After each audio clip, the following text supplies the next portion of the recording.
Loving greetings to all dear ones in the name of our Lord and Savior Jesus Christ.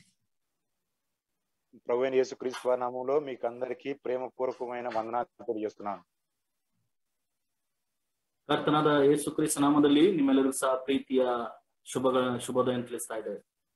I am so glad that though not in person but through the Zoom I could fellowship with dear ones in Carmel once again. వ్యక్తిగతంగా చేరాలేకపోయినా కానీ ఈ Zoom app ద్వారా కర్మేలో ఉన్న విశ్వాసులతో అందరితో కలిసి ఈ విధంగా చేరాటం నాకెంతో సంతోషంగా ఉంది. ವ್ಯಕ್ತಿಗತವಾಗಿ ಕರ್ಮೇಲ್ ಸಭೆಯೊಂದಿಗೆ ನಾನು ಸೇರಬರ್ಲಿಕ್ಕೆ ಆಗಲೇ ಇದ್ದರೂ ಈ ರೀತಿಯಾಗಿ ಜೂಮ್ ಮೀಟಿಂಗ್ ಮುಖಾಂತರವಾಗಿ ನಿಮ್ಮೊಂದಿಗೆ ಕೂಡಿ ಬರುವಂತ ದೇವರ ಕೃಪೆಗೋಸ್ಕರ ಅವನನ್ನು ಸಲ್ಲಿಸ್ತಾ ಇದ್ದೇನೆ. And I'm so thankful to the Lord for His faithfulness and for His provision, His protection, which He has been granting to God's people in that part of the world. సర్వలోకంలో దేవుని ప్రజలకు దేవుడు కనబరుస్తున్న నమ్మకత్వానికి, దేవుడిస్తున్న సదుపాయానికి, దేవుడిస్తున్న భద్రతకి దేవునికి మనం ఎంతైనా వందనస్తులమై ఉన్నాం. ಸರ್ವಲೋಕದಲ್ಲೆಲ್ಲ ದೇವರು ತನ್ನ ಕೃಪೆ ಮೂಲಕ ನಮಗೆ ಕೊಡುತ್ತಿರುವಂತ ಭದ್ರತೆ ಈ ರೀತಿಯ ಸುರಕ್ಷಿತಗೋಸ್ಕರ ಆತನಿಗೆ ಎಷ್ಟೋ ನಾವು ವಂದನಸ್ಥರಾಗಿದ್ದೇವೆ. So I was told by Brother Satyaraj that I must share the word for Carmel anniversary meetings. Once again, I was very happy. Carmel anniversary meetings కోసం వాక్యం పంచుకోవాలని సోదరు సత్యరాజ్ గారు అడిగినప్పుడు నాకెంతో సంతోషం అవుతూ వచ్చింది. ಈ ರೀತಿಯಾಗಿ ಸತ್ಯರಾಜ್ ಅವರು ಈ ಕರ್ಮೇಲ್ ಆನಿವರ್ಸರಿ ಮೀಟಿಂಗ್ ಗೋಸ್ಕರ ಮತ್ತೆ ವಾಕ್ಯ ಸಂದೇಶ ಹಂಚಿಕೊಳ್ಬೇಕು ಅಂತ ಹೇಳುವಾಗ ನನಗೆ ಎಷ್ಟೋ ಸಂತೋಷವಾಯಿತು.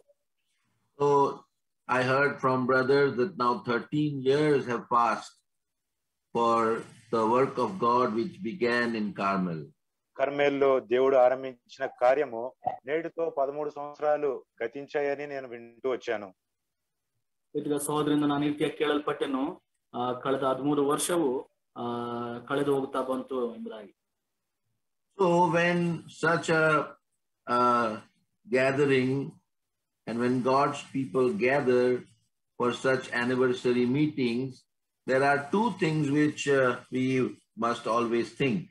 దేవుని ప్రజలు ఈ విధంగా వార్షిక కూడికకి చేరి వచ్చినప్పుడు దేవుని ప్రజలంగా మనం జ్ఞాపకం ఉంచుకోవాల్సిన సంగతులు రెండు ఉన్నాయి. ನಾವು ದೇವರ ಮಕ್ಕಳಾಗಿ ನಾವು ಸೇರಿ ಬರುವಾಗ ನಾವು ಜ್ಞಾಪಕದಲ್ಲಿಟ್ಟುವಂತ ಎರಡು ಸಂಗತಿಗಳು ನಮ್ಮಲ್ಲಿವೆ. Firstly, we must remember the past and give thanks to the Lord. మొదటిగా గతాన్ని జ్ఞాపకం చేసుకొని దేవునికి వందనాలు చెల్లించాలి. ಮೊಟ್ಟಮೊದಲಾಗಿ ನಾವು ನಮ್ಮ ಕಳೆದ ಪೂರ್ವದ ಸ್ಥಿತಿಯನ್ನು ನೆನೆಸಿಕೊಂಡು ನಾವು ಕರ್ತನನ್ನು ಸ್ತುತಿಸಬೇಕು. So we will give this title as Remember and Rejoice. మనము ఇప్పుడు మన కూడికకి ఈ విధంగా అంశాన్ని ఇద్దాం, జ్ఞాపకం ఉంచుకొని సంతోషించుట. ಈ ರೀತಿಯಾಗಿ ನಮ್ಮ ಒಂದು ಕೂಟಕ್ಕೆ ಶೀರ್ಷಿಕೆಯನ್ನು ಈ ರೀತಿಯಾಗಿ ಕೊಡೋಣ. ಈ ರೀತಿಯಾಗಿ ನಾವು ನೆನಪು ಮಾಡಿಕೊಂಡು ನಾವು ಆತನಲ್ಲಿ ಆನಂದಿಸೋಣ. And the second thing is, it is very important for us to even search our lives. రెండో సంగతి ఏంటంటే మన జీవితాన్ని పరీక్షించుకోవడం, వెతుకోవడం కూడా ఎంతో అవసరము. ಎರಡನೇದಾಗಿ ನಮ್ಮ ಜೀವಿತ ನಾವು ಪರೀಕ್ಷಿಸಿಕೊಳ್ಳುವುದು ಅದು ಸಹ ಎಷ್ಟು ಪ್ರಾಮುಖ್ಯವಾದದ್ದು. Because we have to go forward. ఎందుకంటే మనం ముందుకు వెళ్ళాలి. ಯಾಕಂದ್ರೆ ನಾವು ಮುಂದೆ ಸಾಗಬೇಕು. And we must have a definite goal. We must have a definite aim in our spiritual life also. మన ఆత్మీయ జీవితంలో ఒక ఖచ్చితమైన గురిని, ఒక ఖచ్చితమైన గమ్యాన్ని మనం కలిగి ఉండాలి. ನಮ್ಮ ಆತ್ಮೀಯ ಜೀವಿತದಲ್ಲಿ ಒಂದು ಖಚಿತವಾದಂತಹ ಗುರಿಯನ್ನು ನಾವು ಉಳ್ಳಂತವರಾಗಿರ್ಬೇಕು. So to this thought we can say research and reform. ఈ ఆలోచనతో మన జీవితాన్ని పరిశోధించుకొని మన జీవితాన్ని తిరిగి సమకూర్చుకునే వరంగా మనం ఉండాలి. ಈ ಒಂದು ಮಾತಿನ ವೇಳೆಗೆ ನಮ್ಮ ಜೀವಿತವನ್ನು ನಾವು ಪರಿಶೋಧಿಸಿಕೊಂಡು ಮತ್ತೆ ಪುನರ್ನಿರ್ಮಿಸಿಕೊಳ್ಳುವಂತರಾಗಿರಬೇಕು. So first thing, and rejoice. మొదటి అంశము మనం జ్ఞాపకం ఉంచుకొని ప్రభువును ఆనందించాలి. ಮೊಟ್ಟಮೊದಲಾಗಿ ನಾವು ಜ್ಞಾಪಕ ಮಾಡಿಕೊಂಡು ಕರ್ತನಲ್ಲಿ ಆನಂದಿಸಬೇಕು. And secondly, research. We must search our hearts, search our lives, research and reform. రెండోదిగా మన జీవితాల్ని, మన హృదయాల్ని పరిశోధించుకొని మన జీవితాల్ని తిరిగి కట్టుకోవాలి. ಎರಡನೇದಾಗಿ ನಮ್ಮ ಜೀವಿತ ನಾವು ಪರಿಶೋಧಿಸಿಕೊಂಡು ಪರೀಕ್ಷಿಸಿಕೊಂಡು ಪುನಃ ನಿರ್ಮಿಸಿಕೊಳ್ಳುವಂತರಾಗಿರ್ಬೇಕು. That's why we are going to see two portions from the Holy Scriptures, the Bible. పరిశుద్ధ లేఖనం బైబిల్లో నుంచి దీనికోసం మనం కొన్ని లేఖనాలు చూస్తాం. ఆ కారణದಿಂದ ಎರಡು ವಾಕ್ಯ ಭಾಗ ನೋಡೋಣ. So let us turn to 1 Chronicles chapter 16. మొదటిగా మొదటి దినవృత్తాంతముల గ్రంథము 16వ అధ్యాయము. And yes. ಮೊದಲನೇದಾಗಿ ಮೊದಲನೇ ಪೂರ್ವಕಾಲ ವೃತ್ತಾಂತ 14ನೇ ಅಧ್ಯಾಯ. In fact, we should have read many verses in this chapter, but we will only read 8 to 12. వాస్తవానికి ఈ అధ్యాయంలో మనం చాలా విషయాలు చదవాలి, కానీ మనం 8 నుంచి 12 వచనాల మటుకే చదువుతాం. So I think ನಾವಿಲ್ಲಿ ಅನೇಕ ವಾಕ್ಯಗಳನ್ನು ಓದಬೇಕು, ಆದ್ರೆ ಕೆಲವು ವಚನಗಳು 8 ರಿಂದ 14 ವರೆಗೂ ಮಾತ್ರ ನಾವು ಓದ್ಕೊಳ್ಳೋಣ. I think we all three cannot read, so one person can read this portion 8 to 12. మనం ముగ్గురం కలిసి చదవలేం కాబట్టి 8 నుంచి 12 వరకు మనం ఈ మాటలు చదువుతాం. ನಾವೆಲ್ಲರೂ ಸೇರಿ ಓದ್ಕೊಳ್ಳಿಕ್ಕೆ ಆಗೋದಿಲ್ಲ, ಅದರಿಂದ 8 ರಿಂದ 12 ವಚನ ಒಬ್ಬರು ನಾವು ಓದ್ತೇವೆ. Or you can do one thing, brother, you can read in Telugu and then again you can read in Kannada. యెహోవాకు కృతజ్ఞతలు చెల్లించుడి, ఆయన నామమును ప్రకటన చేయుడి, ఆయన కార్యములను జనములలో తెలియజేయుడి. Keep reading. First Chronicles 14, right? First Chronicles chapter 16, 8 to 12. Sorry. So you read the whole portion, brother, in Telugu. ఆయన కార్యములను జనములలో తెలియజేయుడి, ఆయనను గురించి పాడుడి, ఆయనను కీర్తించుడి, ఆయన అద్భుత క్రియలన్నిటిని గురించి సంభాషణ చేయుడి, ఆయన పరిశుద్ధ నామమును బట్టి అతిశయించుడి. యెహోవాను వెతుకువారు హృదయమందు సంతోషించుదురుగాక. యెహోవాను ఆశ్రయించుడి, ఆయన బలమును ఆశ్రయించుడి, ఆయన సన్నిధి నిత్యం వెతుకుడి. ఆయన దాసులకు ఇశ్రాయేలు వంశస్థులారా, ఆయన ఏర్పరచుకున్న యాకోబు సంతతి వారులారా, ఆయన చేసిన ఆశ్చర్య కార్యములను జ్ఞాపకం చేసుకునుడి, ఆయన సూచక్రియలను, ఆయన నోటి తీర్పులను జ్ఞాపకం చేసుకునుడి. ಮೊದಲನೇ ಪೂರ್ವಕಾಲದ ವೃತ್ತಾಂತ 16ನೇ ಅಧ್ಯಾಯ 8ನೇ ವಚನದಿಂದ 13ನೇ ವಚನದವರೆಗೂ. ಯೆಹೋವನಿಗೆ ಕೃತಜ್ಞತಾಸ್ತುತಿ ಮಾಡಿರಿ, ಆತನ ನಾಮದ ಮಹತ್ವವನ್ನು ವರ್ಣಿಸಿರಿ, ಜನಾಂಗಗಳಲ್ಲಿ ಆತನ ಕೃತ್ಯಗಳನ್ನು ಪ್ರಸಿದ್ಧಪಡಿಸಿರಿ, ಆತನನ್ನು ಕೀರ್ತಿಸಿರಿ, ಭಜಿಸಿರಿ, ಆತನ ಅದ್ಭುತ ಕೃತ್ಯಗಳನ್ನೆಲ್ಲ ಧ್ಯಾನಿಸಿರಿ, ಆತನ ಪರಿಶುದ್ಧ ನಾಮದಲ್ಲಿ ಹಿಗ್ಗಿರಿ. ಯೆಹೋವನ ದರ್ಶನವನ್ನು ಕೋರುವವರ ಹೃದಯವು ಹರ್ಷಿಸಲಿ. ಯೆಹೋವನನ್ನು ಆತನ ಬಲವನ್ನು ಆಶ್ರಯಿಸಿರಿ, ನಿತ್ಯವೂ ಆತನ ದರ್ಶನವನ್ನು ಅಪೇಕ್ಷಿಸಿರಿ. ಸೇವಕನಾದ ಇಸ್ರಾಯೇಲ್ನ ಸಂತತಿಯವರೇ, ಆತನು ಆರಿಸಿಕೊಂಡ ಯಾಕೋಬನ ವಂಶದವರೇ, ಆತನ ಅದ್ಭುತ ಕೃತ್ಯ, ಮಹತ್ಕಾರ್ಯ, ನ್ಯಾಯ ನಿರ್ಣಯಗಳನ್ನು ನೆನಪು ಮಾಡಿಕೊಳ್ಳಿ. So we see here God's people in the time of David were rejoicing for the great work which God had done. దావీదు కాలంలో దేవుడు ప్రజల మధ్య చేసిన గొప్ప ఆశ్చర్య క్రియలను బట్టి ప్రజలు ఎంతో ఆనందిస్తున్నట్టు మనం చూస్తున్నాం. దావీదನ ದಿನಗಳಲ್ಲಿ ದೇವರು ಮಾಡಿದಂತ ಅದ್ಭುತ ಕಾರ್ಯ ಪ್ರಜೆಗಳು ಎಷ್ಟು ಸಂತೋಷಿಸುತ್ತಾ ಆನಂದಿಸ್ತಾ ಇರೋದನ್ನು ನಾವು ನೋಡ್ತಾ ಇದ್ದೇವೆ. So what the works which the Lord had done because of which they were rejoicing? దేవుడు వారి మధ్యలో జరిగించిన ఆశ్చర్య కార్యాలేంటి, వారు ఆ కార్యాలను బట్టి ఎందుకు ఆనందిస్తున్నారు? ದೇವರು ಅವರ ಮಧ್ಯದಲ್ಲಿ ಮಾಡಿದಂತ ಅದ್ಭುತ ಕಾರ್ಯಗಳನ್ನು ಕುರಿತು ಅವರು ಆತನಲ್ಲಿ ಆನಂದಿಸ್ತಾ ಇದ್ದಾರೆ. So we will see this later. మనం దీన్ని తర్వాత చూస్తాం. ఈ విషయంలో ನಾವು ఆಮೇಲೆ ನೋಡೋಣ. Now for the second thought, let us turn to 1 Kings chapter 18. రెండో ఆలోచన కొరకు మొదటి రాజుల గ్రంథము 18వ అధ్యాయము. ಮೊದಲನೇ ಆಲೋಚನೆಗೋಸ್ಕರ ಮೊದಲನೇ ಅರಸುಗಳು 18ನೇ ಅಧ್ಯಾಯ. And we should have read from verse 21 or verse 20 to verse 40, but we want to save time, so we will only read few verses. వాస్తవానికైతే 20 వచనం నుంచి 40 వచనం వరకు చదవాలి.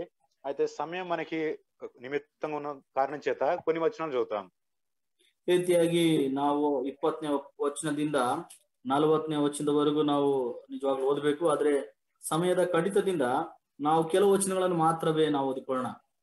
So first we are going to read verse 20 and 21. మొదటిగా 20, 21 వచనాలు చదువుతాం. ಮೊದಲನೇದಾಗಿ 20, 21ನೇ ವಚನ ನಾವು ಓದಿಕೊಳ್ಳೋಣ. First King 18, 20 and 21. Similar way, brothers, you read. మొదటి రాజుల గ్రంథము 18వ అధ్యాయము 20, 21 వచనం చదువుతాం. అహాబు ఇశ్రాయేలు వారందరి యొద్దకు దూతలను పంపి ప్రవక్తలను కర్మేలు పర్వతమునకు సమకూర్చెను. ఏలియా జనులందరి దగ్గరకు వచ్చి, ఎన్నాళ్ల మట్టుకు మీరు 2 తలంపుల మధ్య తడబడుచుందరు? యెహోవా దేవుడైతే ఆయనను అనుసరించుడి, బయలు దేవుడైతే వానిని అనుసరించుడని ప్రకటన చేయగా జనులు అతనికి ప్రత్యుత్తరముగా ఒక మాటైనను పలకకపోయిరి. ಮೊದಲನೇ ಅರಸುಗಳ ಗ್ರಂಥ 18ನೇ ಅಧ್ಯಾಯ 20, 21ನೇ ವಚನಗಳು. ಆಹಾಬನು ಇಸ್ರಾಯೇಲರನ್ನು ಎಲ್ಲಾ ಪ್ರವಾದಿಗಳನ್ನು ಅಲ್ಲಿಗೆ ಕರೆಸಿದನು. ಏಲಿಯನು ಎಲ್ಲಾ ಜನರ ಹತ್ತಿರ ಹೋಗಿ ಅವರಿಗೆ, ನೀವೆಷ್ಟರವರೆಗೂ 2 ಮನಸ್ಸುಳ್ಳವರಾಗಿರುವಿರಿ? ಯೆಹೋವನು ದೇವರಾಗಿದ್ದರೆ ಆತನನ್ನೇ ಹಿಂಬಾಲಿಸಿರಿ, ಬಾಳನು ದೇವರಾಗಿದ್ದರೆ ಅವನನ್ನೇ ಹಿಂಬಾಲಿಸಿರಿ ಎಂದು ಹೇಳಿದನು. ಜನರು ಅದಕ್ಕೆ ಏನು ಉತ್ತರ ಕೊಡದೆ ಸುಮ್ಮನಿರುವುದನ್ನು ಕಂಡು ಅವನು ತಿರುಗಿ ಅವರಿಗೆ ಹೇಳಿದನು. Then verse 38 and then verse 35. 38వ వచనము, ఆ తర్వాత 35వ వచనము.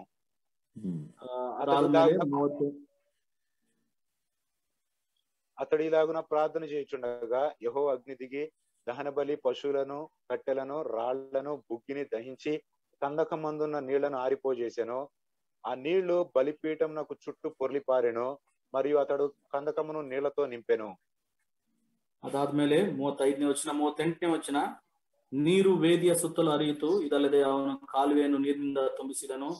ಕೂಡಲೇ ಯೆಹೋವನ ಕಡೆಯಿಂದ ಬೆಂಕಿ ಬಿದ್ದು ಯಜ್ಞದ ಮಾಂಸವನ್ನು, ಕಟ್ಟಿಗೆ, ಕಲ್ಲು, ಮಣ್ಣುಗಳನ್ನು ದಹಿಸಿ ಬಿಟ್ಟು ಕಾಲುವೆಯಲ್ಲಿದ್ದ ನೀರನ್ನೆಲ್ಲ ಹೀರಿಬಿಟ್ಟಿತು. May the Lord bless the reading of these portions and speak to us, and that's why we will ask help from the Lord. మనం చదివిన లేఖన భాగాన్ని దేవుడు ఆశీర్వదించి మనతో మాట్లాడినట్టుగా ప్రార్థనలో ప్రభువు చూస్తాం. So we will pray. ಈ ವಾಕ್ಯ ಭಾಗವನ್ನು ದೇವರ ಆಶೀರ್ವದಿಸಿ ನಮಗೆ ಸಹಾಯ ಮಾಡುವಂತೆ ದೇವರಲ್ಲಿ ನಾವು ಪ್ರಾರ್ಥಿಸೋಣ. Our loving heavenly Father, మా ప్రేమ కలిగిన పరలోకపు తండ్రి, ನಮ್ಮ ಪ್ರೀತಿಯುಳ್ಳ ಪರಲೋಕದಲ್ಲಿರುವ ತಂದೆಯೇ, the one who is always close to his people and very eager to hear their prayer. తన ప్రజలకి ఎప్పుడు సన్నిహితంగా ఉండి తన ప్రజల ప్రార్థనను ఆలకించడానికి ఆతురపడే దేవా, ಓ ಪ್ರಭು, ಓ ಕರ್ತನೆ, ನಿನ್ನ ಪ್ರಜೆಗಳಿಗೆ ಹತ್ತಿರವಾಗಿದ್ದು ಅವರ ಪ್ರಾರ್ಥನೆಗಳಿಗೆ ಉತ್ತರ ಕೊಡಬೇಕೆಂಬುದಾಗಿ ಕಾತುಕೊಂಡಿರುವ ನಮ್ಮ ದೇವರೇ, Lord, we thank you so much for thy great things, great work which you have done in this place, Carmel. And for 13 years, you have kept thy house and thy church and thy people and protected them and guided them so far. ఈ కర్మేలులో మీరు చేసిన ఆశ్చర్య అద్భుత కార్యాన్ని బట్టి మీకు వందనాలు. 13 సంవత్సరాలుగా మీ ఇంటిని, మీ ఇంట్లో ఉన్న మీ ప్రజల్ని మీరు కాపాడుతూ నడిపిస్తూ మీరు చేస్తున్న ప్రతి కార్యాన్ని బట్టి వందనాలు చెల్లిస్తున్నాం. ಕಳೆದ 13 ವರ್ಷ ನಮ್ಮ ಪ್ರಿಯ ಸಭೆಯೊಂದಿಗೆ ಕರ್ಮೇಲೊಂದಿಗಿದ್ದು ನೀನು ಮಾಡ್ತಿರುವಂತೆಲ್ಲ ಅದ್ಭುತವಾದಂತಹ ಆಶ್ಚರ್ಯ ಕಾರ್ಯಗಳಿಗೋಸ್ಕರ ವಂದನೆ ಸಲ್ಲಿಸ್ತಾ ಇದ್ದೇವೆ. Lord, so many souls were saved, so many were revived and restored, so many were strengthened, and many questions were answered, many people were baptized, and Lord, thy work has grown in greater measure. So we thank you, Lord.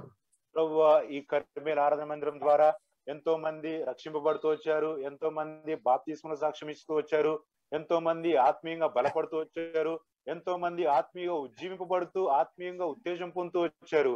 ప్రభువా, కర్మేల్లో మీరు జరిగించిన ఇట్టి గొప్ప కార్యాన్ని బట్టి మీకు వందనాలు చెల్లిస్తున్నాం. ಕರ್ಮೇಲ್ನಲ್ಲಿ ಪ್ರಿಯ ದೇವರೇ, ಕರ್ತನೆ, ಈ ಒಂದು ಸ್ಥಳದಲ್ಲಿ ಅನೇಕರು ನಿನ್ನ ಮೂಲಕವಾಗಿ ರಕ್ಷಣೆ ಹೊತ್ತಾ ಬಂದರು, ಅನೇಕರು ದೀಕ್ಷಾಸ್ಥಾನದಲ್ಲಿ ಸಾಕ್ಷಿ ಕೊಡ್ತಾ ಬಂದರು, ಅನೇಕರು ಆತ್ಮಿಕವಾದಂತಹ ಉಜ್ಜೀವನಕ್ಕೆ ಬಂದರು, ಅನೇಕರ ಪ್ರಾರ್ಥನೆಗಳನ್ನು ಈ ಸ್ಥಳದಲ್ಲಿ ನೀನು ಕೇಳ್ತಾ ಬಂದಿ, ಅನೇಕರಿಗೆ ಉತ್ತರವನ್ನು ದಯಪಾಲಿಸ್ತಾ ಬಂದಿ, ಈ ರೀತಿಯಾಗಿ ಅನೇಕವಾದಂತಹ ಅದ್ಭುತ ಆಶ್ಚರ್ಯ ಕಾರ್ಯಗಳನ್ನು ನಮ್ಮ ಮಧ್ಯದಲ್ಲಿ ಮಾಡ್ತಾ ಬಂದಕ್ಕೋಸ್ಕರ ನಿನಗೆ ವಂದನೆ ಸಲ್ಲಿಸ್ತಾ ಇದ್ದೇವೆ. So Lord, we want to remember all these things and rejoice and give thanks to you. ప్రభువా, ఈ సంగతులన్నిటిని జ్ఞాపకం చేసుకొని సంతోషించి మీకు వందనాలు చెల్లించాలనుకుంటున్నాం. ಸ್ವಾಮಿ, ಎಲ್ಲಾ ಕಾರ್ಯಗಳನ್ನು ನಾವು ನೆನೆಸಿಕೊಂಡು ನೆನಪು ಮಾಡಿಕೊಂಡು ನಿನಗೆ ವಂದನೆ ಸಲ್ಲಿಸಿ ಆನಂದಿಸಬೇಕಂತ ಕೋರ್ತಾ ಇದ್ದೇವೆ. And also, Lord, we want to search our lives, do the research in us, so that in future we may be reformed, we may revive, and we may have a new beginning. ప్రభువా, అదే విధంగా మా జీవితాల్ని పరిశోధించుకొని మా జీవితాల్ని వెతుక్కొని భవిష్యత్తులో మీ రాకడ వరకు మమ్మల్ని మేము తిరిగి కట్టుకొనుటకు, మమ్మల్ని మేము ఉత్తేజపరచుటకు, ఉజ్జీవింపటకు మీ వాక్యం ద్వారా మీరే మాకు సహాయపడుతురండి. ಸ್ವಾಮಿ, ಅದೇ ವಿಧವಾಗಿ ನಮ್ಮ ಜೀವಿತ ನಾವು ಪರೀಕ್ಷಿಸಿಕೊಂಡು ಪರಿಶೋಧಿಸಿಕೊಂಡು ಪುನರ್ನಿರ್ಮಿಸಿಕೊಳ್ಳುವಂತೆ ನಿನ್ನ ವಾಕ್ಯದಿಂದ ನಮ್ಮನ್ನು ದರ್ಶಿಸು, ಆರ್ತಿಯಾಗಿ ನಮ್ಮನ್ನು ಉಜ್ಜೀವಪಡಿಸು, ನಮ್ಮನ್ನು ನಡೆಸ್ತಾ ಬರಬೇಕೆಂಬುದಾಗಿ ಬೇಡ್ತಾ ಇದ್ದೇವೆ. So Lord, through your word you encourage us so that to this both end in giving thanks and rejoicing, and also in reforming, Lord, your word may speak to us. ప్రభువా, మీ వాక్యం ద్వారా మీరే మమ్మల్ని ప్రోత్సాహపరచండి, మా జీవితాల్ని తని ప్రభు మీకు మీ అందు ఆనందించుట్లో వందనాలు చెల్లించి, అదే విధంగా మా జీవితాన్ని కట్టుకున్నట్లు మీరే మాకు మీ వాక్యం ద్వారా సహాయపడుతురండి.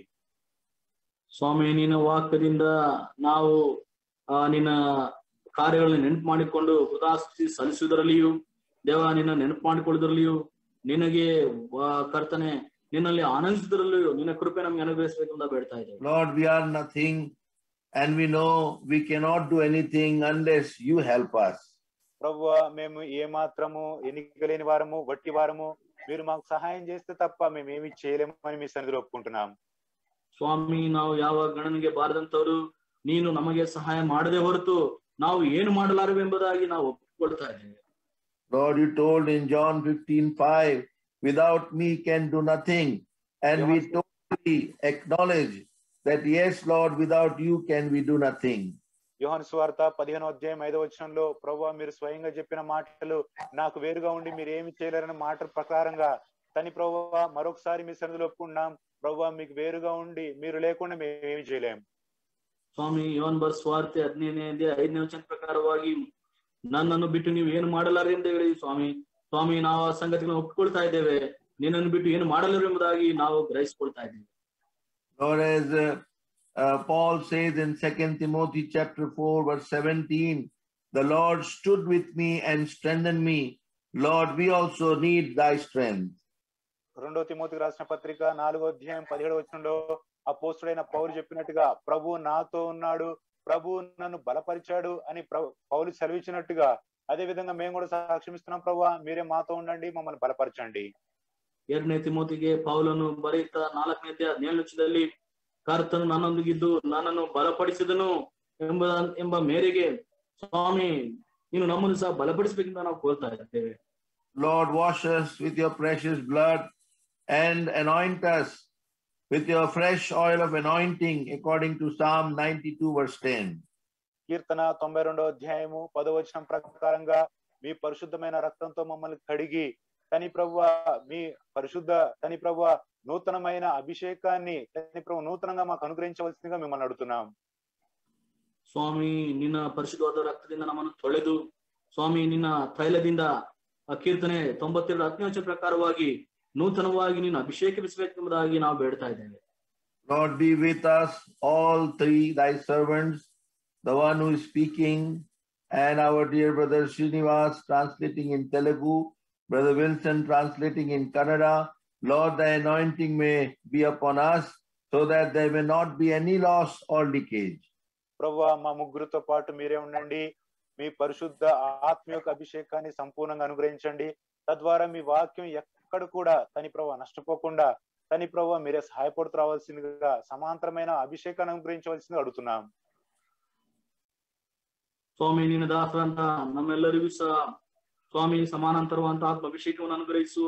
ವಾಕ್ಯ ಸಂದೇಶದಲ್ಲಿರುವಂತ ನಿನ್ನ ದಾಸನನ್ನು ಭಾಷಾಂತರ ಮಾಡುವಂತ ನಮಗೂ ಸಹ ಕರ್ತನೆ ನಿನ್ನ ಕೃಪೆ ಅನುಗ್ರಹಿಸು. ಯಾವ ವಿಧವಾದಂತ ಮಾತು ಉರುಳಿ ಹೋಗದಂತೆ ಕರ್ತನೆ ಸರಿಯಾಗಿ ಭಾಷಾಂತರ ಮಾಡುವಂತೆ ನಿನ್ನ ಕೃಪೆ ಅನುಗ್ರಹಿಸು.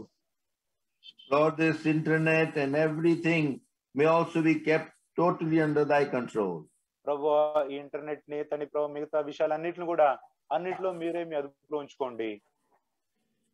ಸ್ವಾಮಿ ಈ ಅಂತರ್ಜಾಲವನ್ನು ಮಿಕ್ಕ ಎಲ್ಲ ವ್ಯವಸ್ಥೆಯಲ್ಲಿ ನಿನ್ನ ಒಂದು ಹತೋಟಿಯಲ್ಲಿ ನಮ್ಮನ್ನು ಇಟ್ಕೋ. By faith, according to Matthew 18:18 and Romans 16:20, we bind all the powers of darkness which is working against this gathering.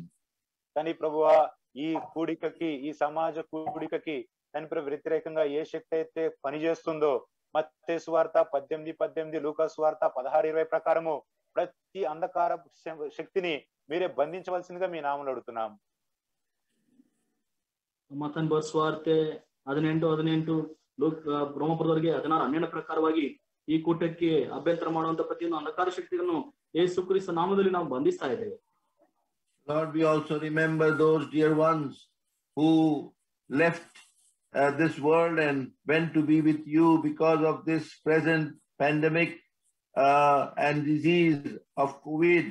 Loving Father, we pray, comfort the families who have lost their dear ones. ప్రభువా ఈ Covid ఉపద్రవాన్ని బట్టి ఎవరైతే మీ ప్రియులు తని ప్రభు ఈ లోకాన్ని విడిచి మీ దగ్గరకు చేరారో అట్టి వారిని బట్టి ప్రార్థిస్తున్నాం తండ్రి. తని ప్రభు వారి కుటుంబాన్ని మీరే జ్ఞాపకం చేసుకోండి, వారిని ఆదరించండి. ಸ್ವಾಮಿ, ನಮ್ಮ ಮಧ್ಯದಲ್ಲಿ ಈ ಒಂದು ಪ್ಯಾಂಡಮಿಕ್ ಪರಿಸ್ಥಿತಿಯ ಸಲುವಾಗಿ ಯಾರು ತಮ್ಮ ಜೀವಿತವನ್ನು ಕಳೆದುಕೊಂಡಿದ್ದಾರೋ ಅವ್ರಿಗೋಸ್ಕರ ಪ್ರಾರ್ಥಿಸ್ತಾ ಇದ್ದೇವೆ. ಅವರ ಕುಟುಂಬವನ್ನು ಸಹ ನೀವು ಸಂತೈಸಿರಿ. Lord, once again we commit this gathering, this whole time into thy loving hand. ప్రభువా ఈ కూడికని ఈ సమయం అంతటిని కూడా మరొకసారి మీ చేతిలో పెడుతున్నాం. ಸ್ವಾಮಿ, ಈ ಕೂಟವನ್ನು ನಮ್ಮ ಸಮಯವನ್ನು ನಿನ್ನ ಕೈಯಲ್ಲಿ ನಾವು ಒಪ್ಪಿಸಿಕೊಡ್ತಾ ಇದ್ದೇವೆ. We want thy presence to be with us. We want to hear your still small voice. ప్రభువా మీ సన్నిధి మాతో ఉండాలని కోరుతున్నాం, మీ మెల్లని స్వరం వినాలని కోరుతున్నాం. ಸ್ವಾಮಿ, ನಿನ್ನ ಪ್ರಸನ್ನತೆ ನಮ್ಮೊಂದಿಗೆ ಇರಬೇಕೆಂಬುದಾಗಿ ಕೋರ್ತಾ ಇದ್ದೇವೆ. ನಿನ್ನ ಮೆಲ್ಲನೆ ಸ್ವರವನ್ನು ನಾವು ಕೇಳಬೇಕೆಂಬುದಾಗಿ ಬಯಸ್ತಾ ಇದ್ದೇವೆ. We are thankful, Lord, that you have heard our prayers and we know you are able to do more than what we ask. ప్రభువా మా ప్రార్థనలు విన్నందుకు మీకు వందనాలు. తని ప్రభువా మేము అడిగిన దానికంటే అత్యధికంగా చేయగలిగిన దేవుడు అని మీకు వందనాలు చెల్లిస్తున్నాం. ಸ್ವಾಮಿ, ನಮ್ಮ ಪ್ರಾರ್ಥನೆ ಕೇಳಿದಕ್ಕೆ ಅಷ್ಟು ವಂದನೆಗಳು. ನಾವು ಕೇಳುವುದಕ್ಕಿಂತಲೂ ಅತ್ಯಧಿಕವಾಗಿ ಮಾಡ್ಲಿಕ್ಕೆ ನೀವು ಶಕ್ತಿಯುಳ್ಳಂತ ದೇವರೆಂಬುದಾಗಿ ನಾವು ನಂಬಿ ಸ್ತುತಿಸ್ತಾ ಇದ್ದೇವೆ. That's why we ask all this for thy glory in the highly exalted name of our Lord and Savior Jesus Christ. ఈ ప్రార్థన మనవులన్నిటి కూడా మీ మహిమ కొరకు అత్యున్నతంగా ఇచ్చింపబడిన ప్రభువైన యేసుక్రీస్తు నామములో అడిగి వేడుకున్నాం తండ్రి. ಕಾರಣದಿಂದಲೇ ಇವೆಲ್ಲಗಳನ್ನು ಸಹ ಅತ್ಯುನ್ನತವಾಗಿಸಲ್ಪಟ್ಟ ಯೇಸು ಕ್ರಿಸ್ತನ ನಾಮದಲ್ಲಿ ನಾವು ಬೇಡ್ತಾ ಇದ್ದೇವೆ ತಂದೆ. Amen. Amen.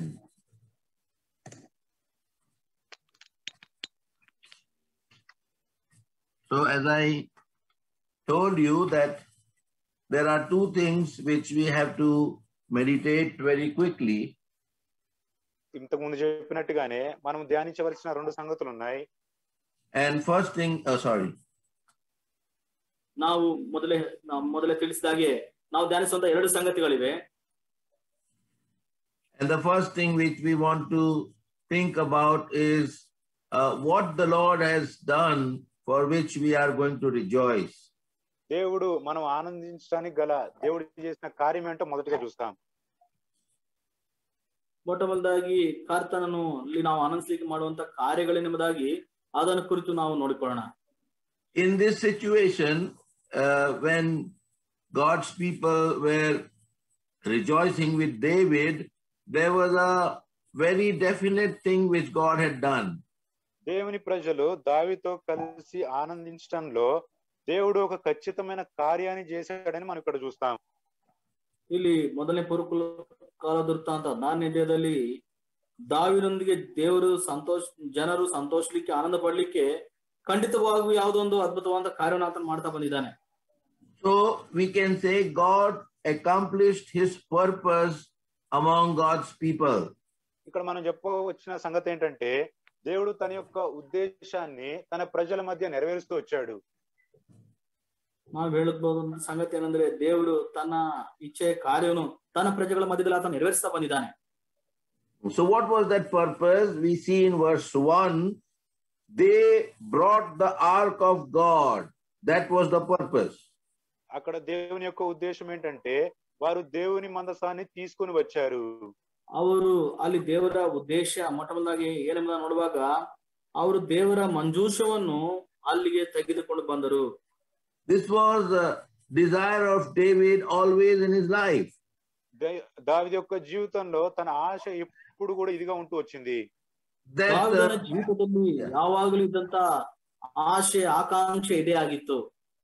That the ark must find a place to rest. దేవుని మందసము విశ్రమించడానికి ఒక స్థలం కావాలి. ದೇವರ ಮಂಜೂಷವು ವಿಶ್ರಾಂತಿಗೊಳ್ಳಲಿಕ್ಕೆ ಒಂದು ಸ್ಥಳ ಬೇಕಿತ್ತು. Turn with me to Psalm 132. 132వ కీర్తన. ನಾನೊಂದಿಗೆ ಸೇರಿ 132ನೇ ಕೀರ್ತನೆ. And here Solomon was praying and remembering David and David's desire. ఇక్కడ సొలొమోను ప్రార్థన చేస్తూ దావీదు యొక్క కోరికని జ్ఞాపకం చేసుకుంటున్నాడు. ಇಲ್ಲಿ ಸೊಲೊಮೋನನು ಪ್ರಾರ್ಥನೆ ಮಾಡುತ್ತಾ ದಾವೀದನ ಕೋರಿಕೆಯನ್ನು ನೆನಪು ಮಾಡಿಕೊಳ್ತಾ ಇದ್ದಾನೆ. So in verse 5, 5వ వచనంలో I find out a place for the Lord. ఎట్లనగా యెహోవాకు నేను ఒక స్థలము చూచు వరకు, యెహోవనిಗೆ ನಾನು ಒಂದು ಸ್ಥಳವನ್ನು ನೋಡುವವರೆಗೂ. And in verse 8 he says, arise, O Lord, into thy rest. 8వ వచనంలో నీ విశ్రాంతి స్థలంలో ప్రవేశింపుము. ನೀನು ನಿನ್ನ ವಿಶ್ರಾಂತಿಯ ಸ್ಥಳದಲ್ಲಿ ನೀನು ಪ್ರವೇಶಿಸು. So the Lord also is looking for a place of rest. దేవుడు విశ్రమించడానికి ఒక స్థలం కోసం చూస్తున్నాడు. ದೇವರು ಸಹ ತಾನು ವಿಶ್ರಮಿಸಲಿಕ್ಕೆ ಒಂದು ಸ್ಥಳವನ್ನು ನೋಡ್ತಾ ಇದ್ದಾನೆ. And that place of rest is our life. ఆ విశ్రమించే స్థలం ఏంటంటే మన జీవితము. ಆ ವಿಶ್ರಮಿಸುವಂತ ಸ್ಥಳ ಯಾವುದಂದ್ರೆ ಅದು ನಮ್ಮ ಜೀವಿತವೇ. The ark represents our Lord. మందసం అనేది మన ప్రభువుకి గుర్తుగా ఉంది. ಈ ಮಂಜೂಷವು ನಮ್ಮ ಕರ್ತನಾದ ಯೇಸು ಕ್ರಿಸ್ತನಿಗೆ ಗುರ್ತಾಗಿದೆ. And when they brought this ark inside or in the place which David had prepared, it is bringing the Lord inside.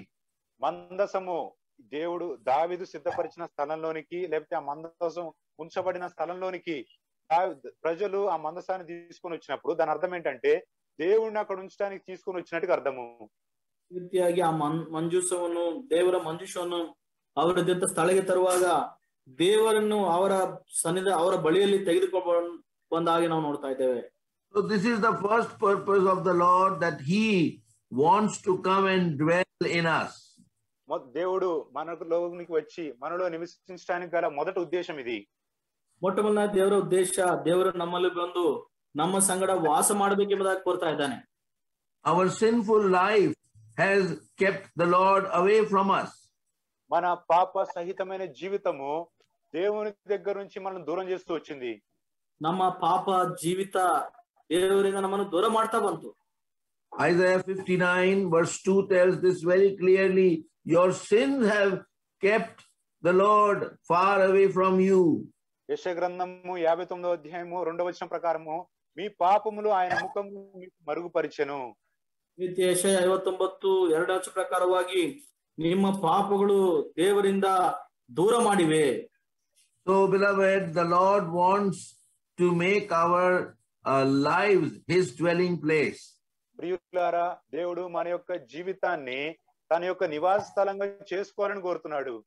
ಪ್ರಿಯರೇ, ಕರ್ತನು ನಮ್ಮ ಜೀವಿತವನ್ನು ತನಗೆ ನಿವಾಸಸ್ಥಾನವಾಗಿ ಮಾಡಿಕೊಳ್ಳಬೇಕೆಂಬುದಾಗಿ ಕೋರಿಕೊಳ್ತಾ ಇದ್ದಾನೆ. Even in Exodus 25 and verse 8, the Lord told to Moses, make me a sanctuary that I may dwell among you.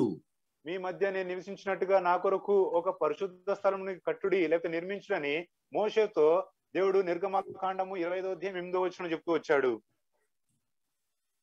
ಅದೇ ವಿಧವಾಗಿ ವಿಮೋಚನ ಕಾಂಡ 24ನೇ 25ನೇ 8ನೇ ವಚನದಲ್ಲಿ ನಾನು ನಿಮ್ಮ ಮಧ್ಯದಲ್ಲಿ ವಾಸ ಮಾಡೋದಕ್ಕೋಸ್ಕರ ನನಗೊಂದು ದೇವಸ್ಥಾನವನ್ನು ಕಟ್ಟಿಸಬೇಕೆಂಬುದಾಗಿ ಹೇಳಿದನು. So sanctuary means sanctified place. The Lord wants the place where he wants to dwell should be clean, then only he can come and stay. పరిశుద్ధ స్థలం అంటే పరిశుద్ధపరచబడిన స్థలము. స్థలము పరిశుద్ధపరచబడితేనే దేవుడు అక్కడికి వచ్చి అక్కడ నివసించగలడు. ಈ ರೀತಿಯಾಗಿ ಈ ಒಂದು ದೇವಸ್ಥಾನ ಪರಿಶುದ್ಧವಾದಂತ ಸ್ಥಳ ಅಂದ್ರೆ ಪರಿಶುದ್ಧ ಮಾಡಲ್ಪಡಂತ ಸ್ಥಳವಾಗಿರೋ ಕಾರಣದಿಂದಲೇ ದೇವರಲ್ಲಿ ಬಂದು ವಾಸ ಮಾಡ್ಲಿಕ್ಕೆ ಸಾಧ್ಯವಾಗುತ್ತದೆ. So beloved, this is the first purpose which the Lord wants to accomplish in his house, that he may come and dwell. దేవుడు తన ఇంటి పట్ల నెరవేర్చాలనుకున్న మొదటి ఉద్దేశం ఇదే. దేవుడు వచ్చి తన ఇంట్లో నివసించాలని కోరుతున్నాడు. ನಮ್ಮ ಜೀವಿತದಲ್ಲಿ ಮೊಟ್ಟಮೊದಲಾಗಿ ನೆರವೇರಿಸಬೇಕಂತ ಉದ್ದೇಶವಾದರೆ ಆತನು ನಮ್ಮ ಮಧ್ಯದಲ್ಲಿ ನಿವಾಸ ಮಾಡಬೇಕೆಂಬುದಾಗಿ ಕೋರ್ತಾ ಇದ್ದಾನೆ. Whether it is the physical house of God or whether it is our lives, which is the spiritual house of God. భౌతికంగా దేవుని ఇల్లు కావచ్చు, దేవుని మందిరం కావచ్చు, లేకపోతే ఆత్మీయంగా మన జీవితం కావచ్చు. ಅದು ಭೌತಿಕವಾಗಿ ದೇವರ ಆಲಯ ಕಟ್ಟಡವಾಗಬಹುದು, ನಮ್ಮ ಆತ್ಮಿಕವಾಗಿ ನಮ್ಮ ಜೀವಿತವಾಗಿರಬಹುದು.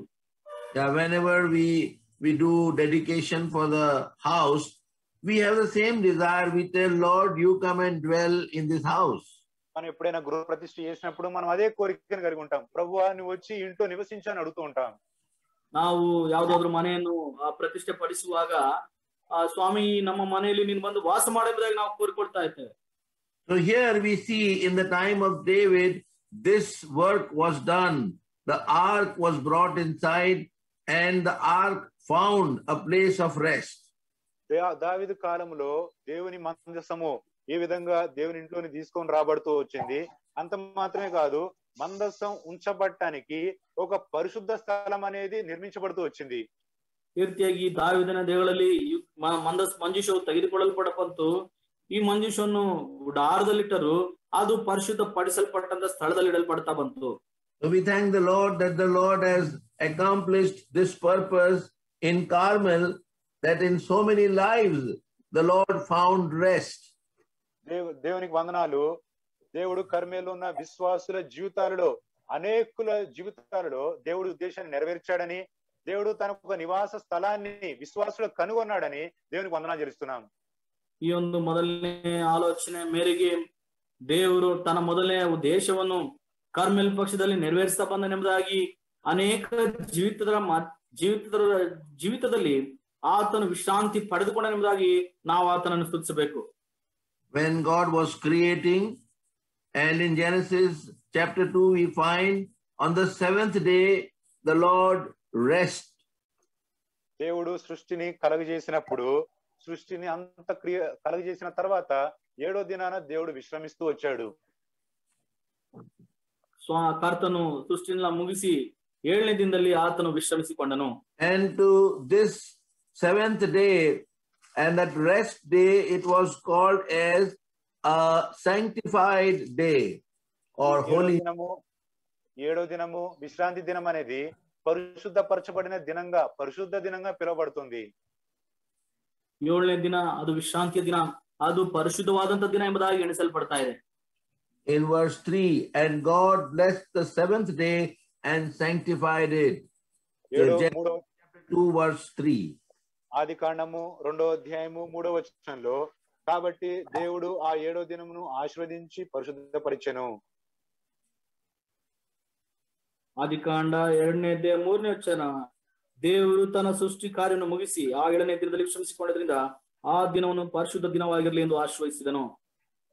So beloved, this is the desire of the Lord, that when our lives are saved or delivered from the sinful things of this world and comes in the possession of the Lord, and then the Lord will say, I found rest in this life. మనము ఎప్పుడైతే ఈ లోకంలో ఉన్న పాప సంగతుల నుంచి విడిపింపబడి రక్షింపబడి దేవుని కుమారులుగా చేయబడతామో, దేవుని యొక్క కోరిక మన జీవితాల పట్ల ఏంటంటే మన జీవితాల్లోనికి వచ్చి మన జీవితాల్లో విశ్రమించాలని. ಯಾವಾಗ ನಮ್ಮ ಪಾಪಗಳಿಂದ ಅಪರಾಧಗಳಿಂದ ನಾವು ಬಿಡಿಸಲ್ಪಟ್ಟು ಈ ರೀತಿಯಾಗಿ ಪರಿಶುದ್ಧರಾಗ್ತೇವೋ, ಆಗ ದೇವರು ನಮ್ಮ ಜೀವಿತದೊಳಗೆ ಬಂದು ನನಗೊಂದು ವಿಶ್ರಮ ಸ್ಥಾನ ಸಿಕ್ಕಿದೆ ಎಂಬುದಾಗಿ ನೆನೆಸ್ಕೊಳ್ಳುವಂತನಾಗಿರ್ತಾನೆ. So beloved, this is also a question for us to ask ourselves, has the Lord found rest in my life? మనల్ని మనము ప్రశ్నించుకోవాల్సిన సమయం ఇది. నిజంగా దేవుడు నా జీవితంలో విశ్రమ స్థానాన్ని కనుగొన్నాడా? ನಿಜವಾಗ್ಲೂ ಈ ದಿನ ನಮ್ಮನ್ನ ಪ್ರಶ್ನಿಸಿಕೊಳ್ಳುವಂತ ಸಮಯ, ನನ್ನ ಜೀವಿತದಲ್ಲಿ ನಿಜವಾಗ್ಲೂ ದೇವರು ವಿಶ್ರಮಿಸಿಕೊಂಡಿದ್ದಾನ? Or the Lord will say, still I have not found rest in this life because his life is still full of sins. లేకపోతే ఈ వ్యక్తి యొక్క జీవితము ఇంకా పాపంతో నింపబడింది కాబట్టి ఈ వ్యక్తి జీవితంలో నేను విశ్రమించలేను, విశ్రమ స్థానాన్ని కనుగొనలేనని దేవుడు చెప్తున్నాడా? ಇಲ್ಲದಿದ್ರೆ ನಾನು ಈ ವ್ಯಕ್ತಿಯಲ್ಲಿ ವಿಶ್ರಮಿಸಲಾರದೆ ಹೋಗ್ತಾ ಇದ್ದೇನೆ. ಕಾರಣವೆಂದರೆ ಈತನ ಜೀವಿತವೆಲ್ಲ ಪಾಪದಿಂದ ತುಂಬಿದೆ. And secondly, we see that this purpose was accomplished by the word of God. రెండవదిగా దేవుని యొక్క వాక్యం చేత, మాట చేత దేవుని యొక్క ఉద్దేశం నెరవేర్చబడుతున్నట్టు మనం చూస్తాం. ಎರಡನೇದಾಗಿ ಈ ಒಂದು ದೇವರ ಉದ್ದೇಶ ದೇವರ ವಾಕ್ಯದಿಂದ ನೆರವೇರಿಸಲ್ಪಟ್ಟ ನಾವು ನೋಡ್ತಾ ಇದ್ದೇವೆ. So first of all, they were rejoicing because the ark was brought inside. మొట్టమొదటిగా దేవుని మందసము వారి మధ్యలోని తీసుకొని రాబడింది. ఆ దేవుని ప్రజలు ఆనందిస్తున్నారు. ಮೊಟ್ಟಮೊದಲಾಗಿ ದೇವರ ಮಂಜೂಷವು ಅವರ ಬಳಿಗೆ ತರಲ್ಪಟ್ಟಿತು. ಆ ಕಾರಣದಿಂದ ಅಲ್ಲಿ ದೇವ ಜನರೆಲ್ಲರೂ ಆನಂದಿಸ್ತಾ ಇದ್ದಾರೆ. Secondly, because the word was there with them. రెండవదిగా దేవుని మాటలు వారితో ఉంటూ వచ్చాయి. ಎರಡನೇದಾಗಿ ದೇವರ ವಾಕ್ಯ ಅವರ ಮಧ್ಯದಲ್ಲಿ ಇರುತ್ತಾ ಬಂತು. In verse 15, 15వ వచనము, 16 verse 15, 16వ అధ్యాయము 15వ వచనము, be ye mindful always of his covenant, the word which he commanded to 1,000 generations. 16వ వచనము తెలుగులో, ఆయన అబ్రాహాముతో చేసిన నిబంధనను, ఇస్సాకుతో చేసిన ప్రమాణమును, ఏర్పాటును నిత్యము జ్ఞాపకం ఉంచుకొనుడి. 15ನೇ ವಚನದಲ್ಲಿ ಆತನು 1000 ತಲೆಗಳವರೆಗಿರುವವರೆಗೂ ವಾಗ್ದಾನ ಮಾಡಿದ ವಾಗ್ದಾನ, ಆತನ ಒಡಂಬಡಿಕೆ, ಇವುಗಳನ್ನು ನಿತ್ಯವೂ ನೆನಪಿಟ್ಟುಕೊಳ್ಳಿರಿ. So we can call this as pasture, green pasture. దీన్ని మనం ఏ విధంగా పిలవచ్చు అంటే ఒక పచ్చని పచ్చికగా పిలవచ్చు. ಇದನ್ನ ನಾವು ಏನೆಂಬ ಕರೆಯಬಹುದಂದ್ರೆ ಹಸಿರು ಗಾವಲೆಂದ ಕರೆಯಬಹುದು. First, God has fulfilled his purpose. మొదటిగా దేవుడు తన యొక్క ఉద్దేశాన్ని నెరవేరుస్తూ వచ్చాడు. మొట్టమొదటిగా దేవుడు తన ఉద్దేశాన్ని నెరవేరుస్తున్నాడు. Secondly, we are rejoicing because he has given us green pasture. రెండవదిగా దేవుడు మనకు పచ్చని పచ్చికని ఇచ్చాడు కాబట్టి దాన్ని బట్టి ఆనందిస్తున్నాం. ಎರಡನೇದಾಗಿ ದೇವರು ನಮಗೆ ಮೇವನ್ನು ಕೊಟ್ಟಿದ್ದಾನೆ. ಆದ್ರಿಂದ ನಾವು ಕರ್ತನನ್ನು ಆನಂದಿಸ್ತಾ ಇದ್ದೇವೆ, ಸ್ತುತಿಸ್ತಾ ಇದ್ದೇವೆ. In the past 13 years, the Lord gave us spiritual food, which we can call as green pastures, and we were satisfied by the word of God. 13 సంవత్సరాల్లో దేవుడు తన ఆత్మ సంబంధమైన ఆహారాన్ని మనకు అనుగ్రహిస్తూ ఈ పచ్చని పచ్చికతో మనం తృప్తి పొందేటట్టుగా దేవుడు మనల్ని పోషిస్తూ వచ్చాడు. ಈ 13 ವರ್ಷಗಳಲ್ಲೂ ದೇವರು ನಮಗೆ ಒಳ್ಳೆ ಮೇವನ್ನು ಕೊಟ್ಟು ಹಸಿರು ಗಾವಲಿನಂತೆ ನಮ್ಮನ್ನು ಪೋಷಿಸ್ತಾ ಬಂದನು. Then thirdly, in verse 18, they were also remembering the provision of God. మూడోదిగా 18వ వచనంలో దేవుడు వారి కొరకు ఏర్పాటు చేసిన సదుపాయాన్ని వారు జ్ఞాపకం చేసుకుంటున్నారు. ಮೂರನೇದಾಗಿ 18ನೇ ವಚನದಲ್ಲಿ ದೇವರು ಅವರ ಪಕ್ಷದಲ್ಲಿ ಮಾಡಿರುವಂತಹ ಸದುಪಾಯವನ್ನು ಕುರಿತು ಅವರು ನೆನಪು ಮಾಡಿಕೊಳ್ತಾ ಇದ್ದಾರೆ.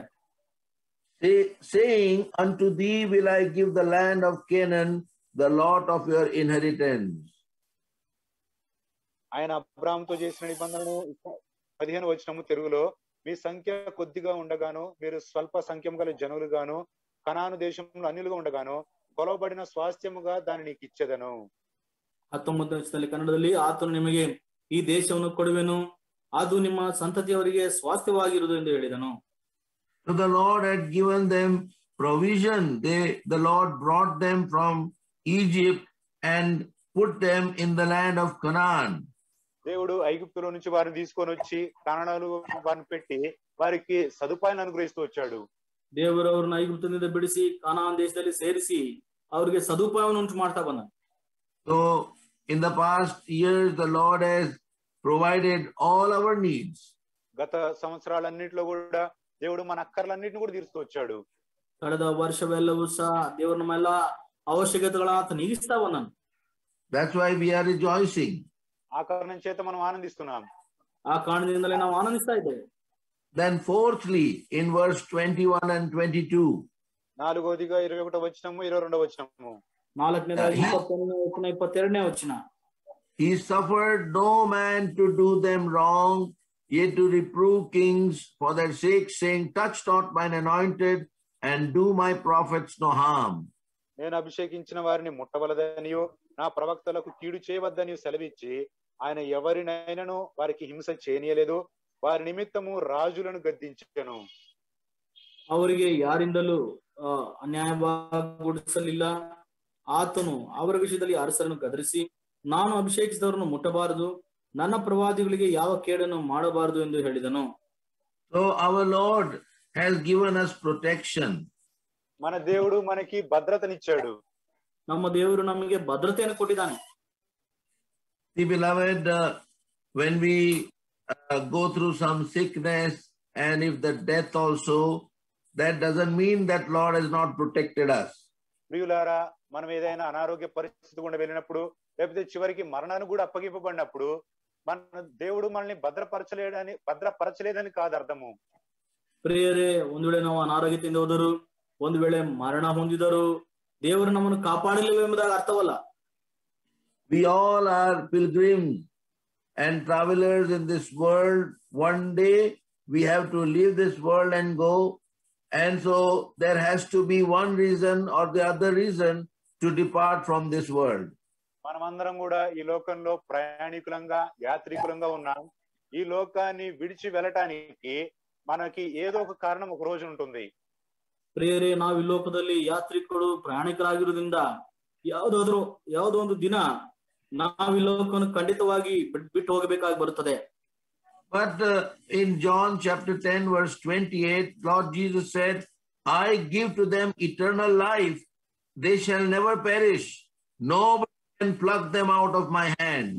యోహాను సువార్త 10వ అధ్యాయము 28వ వచనంలో దేవుడు సెలవిస్తున్నాడు, నేను వారికి జీవం ఇస్తున్నాను, సమృద్ధి అనే జీవం ఇస్తున్నాను, నా చేతుల నుండి ఎవరు కూడా వారిని అపహరింపలేడు అని ప్రభు సెలవిస్తున్నాడు. ಯೋಹಾನ ಸುವಾರ್ತೆ 10ನೇ ಅಧ್ಯಾಯ 28ನೇ ವಚನದಲ್ಲಿ ಯೇಸು ಸ್ವಾಮಿ ಹೇಳ್ತಾ ಇದ್ದಾನೆ, ನಾನು ಅವುಗಳಿಗೆ ನಿತ್ಯ ಜೀವನ ಕೊಡುತ್ತೇನೆ, ಅವು ಎಂದಿಗೂ ನಾಶವಾಗುವುದಿಲ್ಲ, ಅವುಗಳನ್ನು ಯಾರು ನನ್ನ ಕೈಯೊಳಗಿಂದ ಕಸಕೊಳ್ಳಲಾರರು. When we receive Jesus Christ as our personal Savior, there are three changes which come in our life. ప్రభువైన యేసుక్రీస్తు వారిని సొంత రక్షకుడిగా అంగీకరించిన తర్వాత 3 సంగతులు మన జీవితంలోనికి వస్తాయి. ನಾವು ಕರ್ತನಾದ ಯೇಸು ಕ್ರಿಸ್ತನನ್ನು ಸ್ವಂತ ರಕ್ಷಕನಾಗಿ ಅಂಗೀಕರಿಸುವಾಗ 3 ಸಂಗತಿಗಳು ನಮ್ಮ ಜೀವಿತದಲ್ಲಿ ನಡೆಯುವಂತವಾಗಿರ್ತವೆ. First of all, our past is changed. The Lord says that I will forgive and forget all your sins. Our past is changed. మొట్టమొదటిగా మన గతం అంతా కూడా మరవబడుతుంది. దేవుడు అంటున్నాడు కదా, నేను మీ పాపాలను క్షమించి మీ పాపాలన్నిటిని కూడా మర్చిపోతానని చెప్తున్నాడు. ಹೇಳ್ತೀವಿ, ಮೊಟ್ಟಮೊದಲಾಗಿ ನಮ್ಮ ಪೂರ್ವ ಸ್ಥಿತಿ ಬದಲಾಗುತ್ತದೆ, ನಿಮ್ಮ ಪಾಪಗಳನ್ನೆಲ್ಲ ಕ್ಷಮಿಸಿ ಮರೆತು ಬಿಡುತ್ತೇನೆ ಎಂಬುದಾಗಿ ಹೇಳಿದನು. That is written in Isaiah 43 verse 25. ಯೆಶಾಯ ಗ್ರಂಥము 43వ అధ్యాయము 7వ వచనంలో ఆ మాట రాయబడింది. ಈ ಮಾತು ಯೆಶಾಯನ ಗ್ರಂಥ 43:25ನೇ ವಚನದಲ್ಲಿ ಬರೆಯಲ್ಪಟ್ಟಿದೆ. Then our present is enriched. The Lord makes us spiritually rich people, and that is more important than the physical riches. దాని తర్వాత రెండో సంగతి ఏంటంటే, దేవుడు మనల్ని ఆత్మ సంబంధమైన జీవితంలో మనల్ని సంపన్నులుగా ఎంతో అధికంగా వృద్ధి చెందించేవాడుగా ఉంటాడు. భౌతిక సంబంధమైన ఆశీర్వాదం కంటే దేవుడు మనల్ని ఆత్మ సంబంధంగా సంపన్నులుగా చేసేవాడుగా ఉంటాడు. ಎರಡನೇದಾಗಿ ಆತ್ಮಿಕವಾಗಿ ನಮ್ಮನ್ನು ಐಶ್ವರ್ಯವಂತರನ್ನಾಗಿ ಮಾಡಿದ್ದಾನೆ. ಭೌತಿಕವಾಗಿ ನಾವು ಯಾವ ಸ್ಥಿತಿಯಲ್ಲಿ ಇದ್ರೂ ಸಹ ಆತ್ಮ ಸಂಬಂಧವಾದ ಪ್ರತಿ ಆಶೀರ್ವಾದಗಳಿಂದ ನಮ್ಮನ್ನು ಐಶ್ವರ್ಯವಂತರನ್ನಾಗಿ ಮಾಡಿದ್ದಾನೆ. And there are many things, but I am constrained because of the time. But the spiritual riches are far bigger than the riches of this world. చెప్పాలంటే అనేకమైన సంగతులు ఉన్నాయి, కానీ సమయ పరిమితిని బట్టి చెప్పలేకపోతున్నాను. దేవుడు అనుగ్రహించే ఆత్మ సంబంధమైన వరముల కంటే లేకపోతే లేకపోతే ఈ భౌతిక సంబంధమైన వరముల కంటే దేవుడిచ్చే ఆత్మ సంబంధమైన వరములు ఎంతో పెద్దవిగా ఉంటున్నాయి. ಬೇರೆ ದೇವರು ಮಾಡಿದಂತ ಕಾರ್ಯಗಳು ಅನೇಕವಿವೆ. ಸಮಯದ ಭಾವದಿಂದ ನಾನು ಹೇಳಿಲಾರದೆ ಹೋಗ್ತಾ ಇದ್ದೇನೆ. ಆತ್ಮೀಯವಂತ ಈ ಒಂದು ಐಶ್ವರ್ಯವು ಸಂಗತಿಗಳು ಭೌತಿಕವಾದಂತ ಸಂಗತಿಗಳಿಂದ ಎಷ್ಟೋ ಅವನತವಾದಂತಗಳಾಗಿವೆ. In Ephesians 1:7 it is called the riches of his grace. ఎఫెసీయులకు రాసిన పత్రిక 1వ అధ్యాయము 7వ వచనం ప్రకారంగా కృపా ఐశ్వర్యములుగా ఈ ఐశ్వర్యములు పిలువబడుతున్నాయి. ಎಫೆಸರ ಪತ್ರಿಕೆ 1ನೇ ಅಧ್ಯಾಯ 7ನೇ ವಚನದಲ್ಲಿ ಇದು ದೇವರ ಕೃಪಾತಿಶಯ ಎಂಬುದಾಗಿ ಬರೆಯಲ್ಪಟ್ಟಿದೆ. Then in Ephesians chapter 1 verse 18 the riches of his glory. ఎఫెసీయులకు రాసిన పత్రిక 1వ అధ్యాయము 18వ వచనం ప్రకారంగా ఇది మహిమ సంబంధమైన ఐశ్వర్యములుగా పిలువబడుతున్నాయి. ಎಫೆಸರ ಪತ್ರಿಕೆ 1ನೇ ಅಧ್ಯಾಯ 11ನೇ ಪ್ರಕಾರವಾಗಿ ಇದು ಮಹಿಮೆ ಐಶ್ವರ್ಯ ಎಂಬುದಾಗಿ ಬರೆಯಲ್ಪಟ್ಟಿದೆ. And then Ephesians chapter 3 verse 8 unsearchable riches of Christ. ఎఫెసీయులకు రాసిన పత్రిక 3వ అధ్యాయము 18వ వచనం ప్రకారంగా చెప్పనాశక్యములైన ప్రభువైన యేసుక్రీస్తు వారి యొక్క ఐశ్వర్యములుగా పిలువబడుతున్నాయి.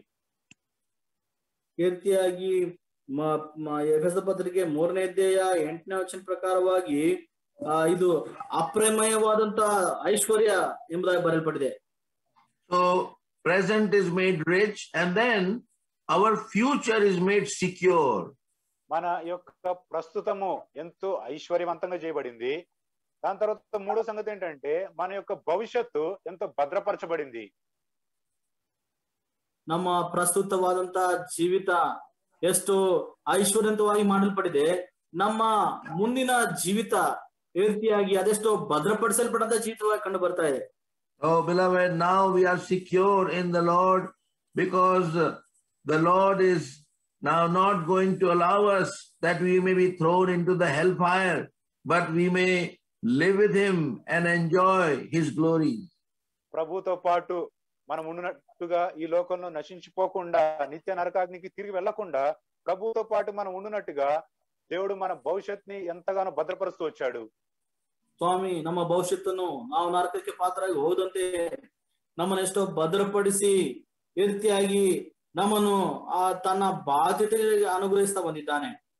So this is the fourth thing the Lord has done among us. దేవుడు మన మధ్య జరిగించిన 4 సంగతులు ఇవి. ದೇವರು ನಮ್ಮ ಮಧ್ಯದಲ್ಲಿ ನಡೆಸ್ತಾ ಬಂದಂತ 4 ಕಾರ್ಯಗಳು ಇವಾಗಿವೆ. Then fifthly, ಐದನೇದಾಗಿ in 1 Chronicles 16:27 glory and honor are in his presence, strength and gladness are in his place. మొదటి దినవృత్తాంతం గ్రంథము 16వ అధ్యాయము 27వ వచనం ప్రకారంగా ఘనత ప్రభావములు ఆయన సన్నిధిని ఉన్నవి, బలమును సంతోషమును ఆయన యొద్ద ఉన్నవి. ಮೊದಲನೇ ಪೂರ್ವಕಾಲದ ವೃತ್ತಾಂತ 16ನೇ ಅಧ್ಯಾಯ 27ನೇ ಪ್ರಕಾರವಾಗಿ ಆತನ ಸಾನ್ನಿಧ್ಯದಲ್ಲಿ ಮಾನ ಮಹಿಮೆಗಳು, ಆತನ ಪವಿತ್ರಾಲಯದಲ್ಲಿ ಬಲ ಸಂತೋಷಗಳು ಇರುತ್ತವೆ. So this fifth one is, we can name it as promotion. The Lord gives us promotion in this 13 years. He kept on giving us promotion, promoted us, exalted us above and above, higher and higher. ఈ ఐదో సంగతి మనం ఏ విధంగా పిలవచ్చు అంటే ఈ 13 సంవత్సరాల తర్వాత ఈ 13 సంవత్సరాల్లో కూడా దేవుడు మనకి పదోన్నతి ఇస్తూ వచ్చాడు. ఒక మెట్టు నుంచి ఇంకో మెట్టు, ఇంకో మెట్టు నుంచి ఇంకో మెట్టుకి దేవుడు మనం నడిపిస్తూ వచ్చాడు. ಈ ರೀತಿಯಾಗಿ ಈ ಒಂದು 27ನೇ ವಚನ ಉತ್ತೀರ್ಣತೆ ಎಂಬುದಾಗಿ ಹೇಳ್ಬೋದು. ದೇವರು ನಮ್ಮನ್ನು ಒಂದು ಸ್ಥಾನ ಇನ್ನೊಂದು ಸ್ಥಾನಕ್ಕೆ ಉತ್ತೀರ್ಣನಾಗಿ ಮಾಡುತ್ತಾ ಉನ್ನತವಾದ ಸ್ಥಾನದಲ್ಲಿ ನಮ್ಮನ್ನು ಹೆಚ್ಚಿಸ್ತಾ ಬಂದಿದ್ದಾನೆ. In your spiritual life, if you look back and you just remember the day you were saved, and then you remember after many years, and you remember how the Lord has kept on promoting you and lifting you up higher and higher. మన యొక్క ఆత్మీయ జీవితం ఒకసారి చూసుకుంటే మనం రక్షింపబడిన దినం మొదలుకొని నేటి వరకు దేవుడు అంచెలంచెలుగా ఏ విధంగా దేవుడు మనని అత్యున్నతమైన స్థానాన్ని తీసుకొని వెళ్తున్నాడో, ఏ విధంగా ఆశీర్వదిస్తున్నాడో మనం చూడవచ్చు. ನಾವು ಒಂದು ಸಾರಿ ನಮ್ಮ ಆತ್ಮೀಯವಂತ ಜೀವಿತದಲ್ಲಿ ಆರಂಭ ದಿನದಿಂದ ತೆಗೆದುಕೊಂಡು ಈ ದಿನದವರೆಗೂ ನಾವು ಗಮನಿಸುವುದಾದರೆ ಈ ರೀತಿಯ ಯಾವ ವಿಧದಲ್ಲಿ ದೇವರು ನಮ್ಮನ್ನು ಹಂತ ಹಂತವಾಗಿ ನಮ್ಮನ್ನು ವೃದ್ಧಿಪಡಿಸುತ್ತಾ ಉತ್ತೀರ್ಣಪಡಿಸುತ್ತಾ ನಮ್ಮನ್ನು ಹೆಚ್ಚಿಸ್ತಾ ಬಂದೆಂಬುದಾಗಿ ನಾವು ನೆನಪು ಮಾಡಿಕೊಳ್ಳಬಹುದು. Then sixthly, we find in verse 33 that he has given us promise. ఆరోదిగా 33వ వచనంలో దేవుడు మనకి వాగ్దానాన్ని ఇచ్చాడు.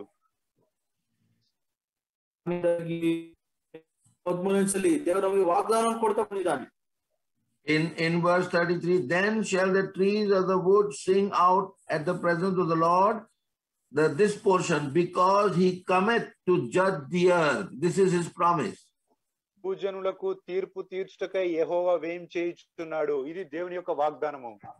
ದೇವರು ಭೂ ಲೋಕವನ್ನು ಆತನು ಆ ನ್ಯಾಯ ತೀರ್ಪನ್ನು ಮಾಡ್ಲಿಕ್ಕೆ ಬರ್ಲಿಕ್ಕಿದ್ದಾನೆ. ಈ ರೀತಿಯಾಗಿ ಹೊಲಗಳು ಅವುಗಳ ಪೈರುಗಳು ಉಲ್ಲಾಸದಿಂದ ಹೇಳ್ತಾ ಇದ್ದಾನೆ. Yes, beloved, how can we live in our spiritual life? Because the Lord has given us a future hope, future destiny.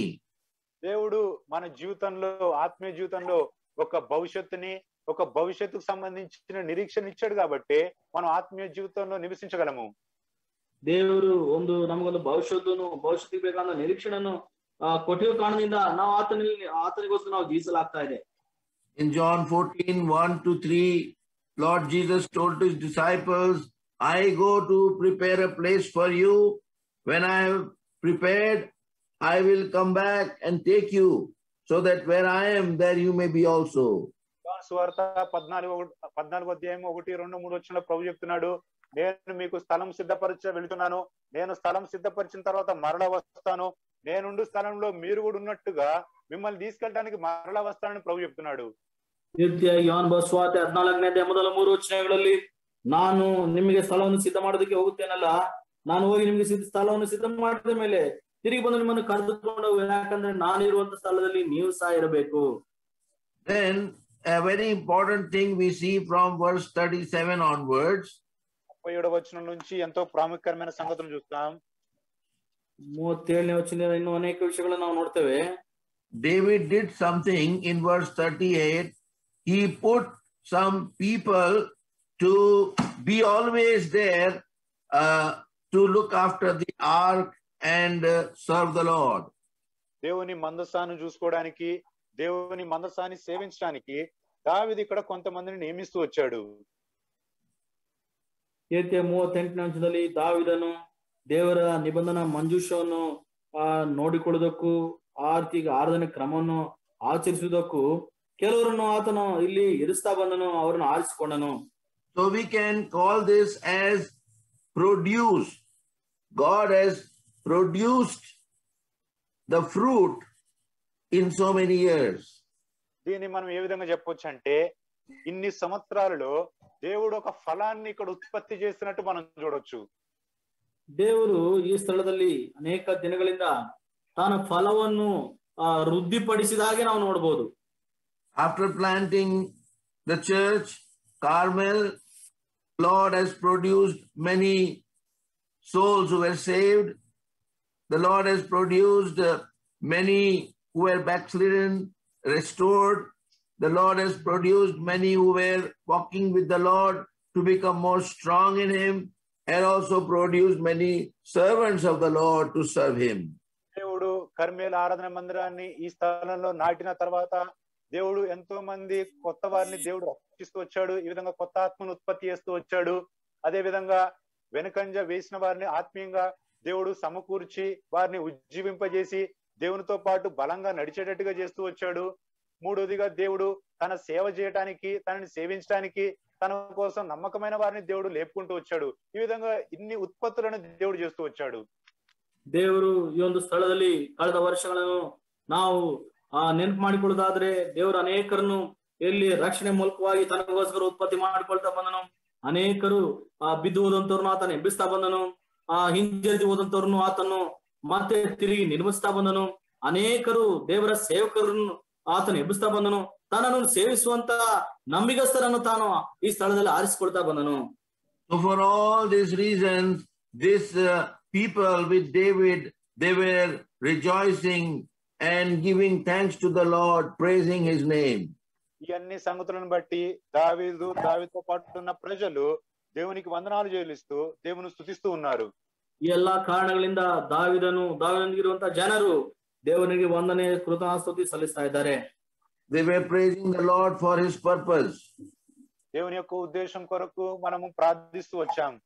ಅವರು ದೇವರ ಉದ್ದೇಶಕ್ಕೋಸ್ಕರ ಅವರು ಕರ್ತನನ್ನು ಸ್ತುತಿಸ್ತಾ ಬಂದರು. They were thanking the Lord for the green pastures. వారు దేవుడు వారికి అనుగ్రహించిన పచ్చికను బట్టి వారు దేవుని స్తుతిస్తూ వచ్చారు. ದೇವರು ಅವರು ಅನುಗ್ರಹಿಸುವಂತ ಹಸಿರು ಮೇವನ್ನು ಕುರಿತು ಅವರು ಆತನನ್ನು ಸ್ತುತಿಸ್ತಾ ಬಂದರು.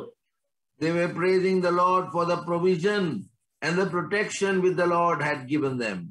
దేవుడు వారికి అనుగ్రహించిన సదుపాయాలను బట్టి, దేవుడు వారికి ఇచ్చిన భద్రతను బట్టి దేవుడు వారిని స్తుతిస్తూ వచ్చారు. ದೇವರು ಅವರು ಅನುಗ್ರಹಿಸಿದಂತ ಆ ಒಂದು ಸದುಪಾಯವನ್ನು ಕುರಿತು, ಭದ್ರತೆಯನ್ನು ಕುರಿತು ಅವರು ಆತನಿಗೆ ಸ್ತುತಿಸ್ತಾ ಬಂದರು. They were praising the Lord for the promotion and the promise and the produce in those many years. ఇన్ని సంవత్సరాల్లో కూడా దేవుడు వారి జీవితాలలో అనుగ్రహించిన వృద్ధి, హెచ్చింపు, అదే విధంగా వాగ్దానము బట్టి వారు దేవుని స్తుతిస్తూ వచ్చారు. ದೇವರು ಅವರ ಮಧ್ಯದಲ್ಲಿ ಮಾಡಿದಂತಹ ಉತ್ತೀರ್ಣತೆ, ಆ ವೃದ್ಧಿಯನ್ನು ಕುರಿತು, ಹೆಚ್ಚಿಸಿದನ್ನು ಕುರಿತು, ವಾಗ್ದಾನವನ್ನು ಕುರಿತು, ಅಷ್ಟು ಮಾತ್ರ ಅಲ್ಲದೆ ಈ ರೀತಿಯಾಗಿ ಅವರ ವಿಷಯದಲ್ಲಿ ತಾನು ಮಾಡಿದ ಎಲ್ಲಾ ಕಾರ್ಯಗಳನ್ನು ಕುರಿತು ಅವರು ಸ್ತುತಿಸ್ತಾ ಬಂದರು. So this is the first thing, remembering and rejoicing. ఇది మొదటి సంగతి, ప్రభువుని జ్ఞాపకం చేసుకుంటా, ప్రభు చేసిన కార్యాలను బట్టి ఆనందించుట. ಮೊದಲಾಗಿ ಕರ್ತನ ಮಾಡಿದ ಕಾರ್ಯಗಳನ್ನು ಜ್ಞಾಪಕ ಮಾಡಿಕೊಳ್ಳುವಂಥದ್ದು, ಆತನಲ್ಲಿ ಆನಂದಿಸುವಂಥದ್ದು. But now we also want to think వరంగా ఉంటున్నాం. మన జీవితాన్ని మనం పరిశోధించుకొని మన జీవితాన్ని తిరిగి కట్టుకోవలసిన వరంగా ఉంటున్నాం. ಎರಡನೇದಾಗಿ ನಮ್ಮ ಜೀವಿತದ ಭವಿಷ್ಯತನ್ನು ಕುರಿತು ನಮ್ಮ ಜೀವಿತವನ್ನು ಪರಿಶೋಧಿಸಿಕೊಂಡು ನಾವು ಪುನರ್ ನಿರ್ಮಿಸಿಕೊಳ್ಳುವಂತರಾಗಿರಬೇಕು. In this Mount Carmel, two important things happened in 1 Kings chapter 18. ఇక్కడ కర్మేలు పర్వతం దగ్గర మొదటి రాజు గ్రంథం 18వ అధ్యాయంలో రెండు ప్రాముఖ్యకరమైన సంగతులు జరుగుతూ వచ్చాయి.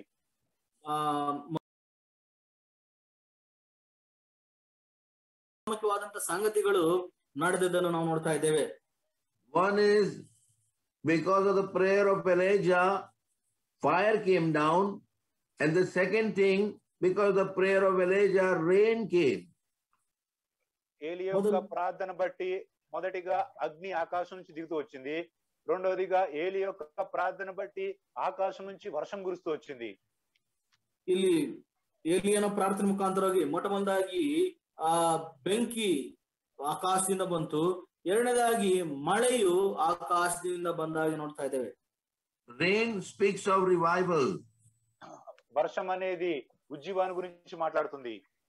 ಮಳೆ ಕ್ರೈಸ್ತಿಯ ಉಜ್ಜೀವನ ಕುರಿತು ಮಾತನಾಡುವಂತದ್ದಾಗಿದೆ. Did I say rain? No, fire. Fire speaks of revival. Sorry. క్షమించండి, అగ్ని అనేది క్రైస్తవ జీవితంలో ఉజ్జీవాన్ని గురించి మాట్లాడుతుంది. ಕ್ಷಮಿಸ್ರಿ, ಬೆಂಕಿ ಕ್ರೈಸ್ತಿಯ ಜೀವಿತದ ಉಜ್ಜೀವನ ಕುರಿತು ಮಾತನಾಡುವಂತದ್ದಾಗಿದೆ. Yeah, in Matthew chapter 3 verse 11, John had told about Lord Jesus that the one who will come after me, he will baptize you with the Spirit and with fire. మత్తయి సువార్త 3వ అధ్యాయంలో 11వ వచనంలో భక్తుడైన యోహాను చెప్తూ వచ్చాడు, నేనైతే మీకు నీళ్లతో బాప్తిస్మం ఇచ్చున్నాను గాని నా వెనుక వచ్చేవాడు అగ్నితో మీకు బాప్తిస్మం ఇచ్చును అని సెలవిస్తూ వచ్చాడు.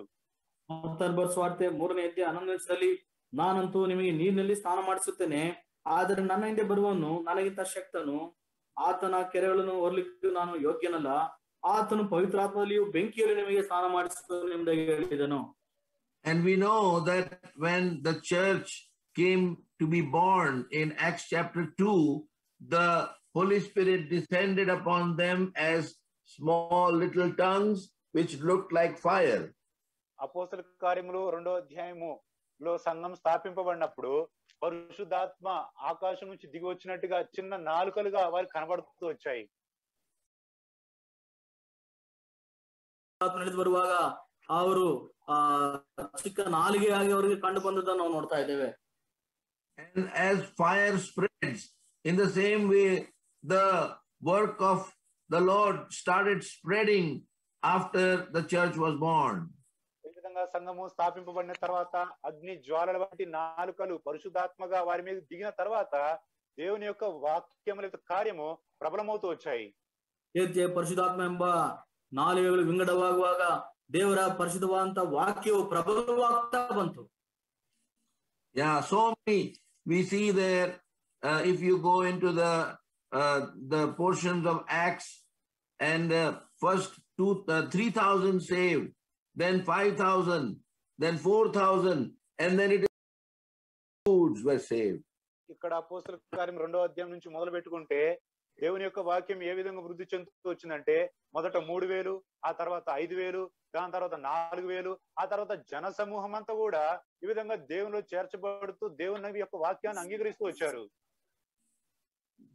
ಅಪೊಸ್ತಲರ ಕೃತ್ಯಗಳು ಈ ರೀತಿಯಾಗಿ 3ನೇ ಅಧ್ಯಾಯದಲ್ಲಿ 2ನೇ ಅಧ್ಯಾಯದಲ್ಲಿ ಮುಂದೆ ನಾವು ನೋಡುವಾಗ ಆ ದೇವರ ವಾಕ್ಯ ಪ್ರಬಲವಾಗ್ತಾ ಸಾರಲ್ಪಡುವಾಗ ಮೊದಲು 3,000 ಜನರು, 4,000 ಜನರು, ಈ ರೀತಿಯಾಗಿ ಅನೇಕರು ದೇವರ ಬಳಿಯಲ್ಲಿ ಆ ದೇವರ ಕಡೆಗೆ ತಿರುಗಿಕೊಳ್ತಾ ಬಂದರು.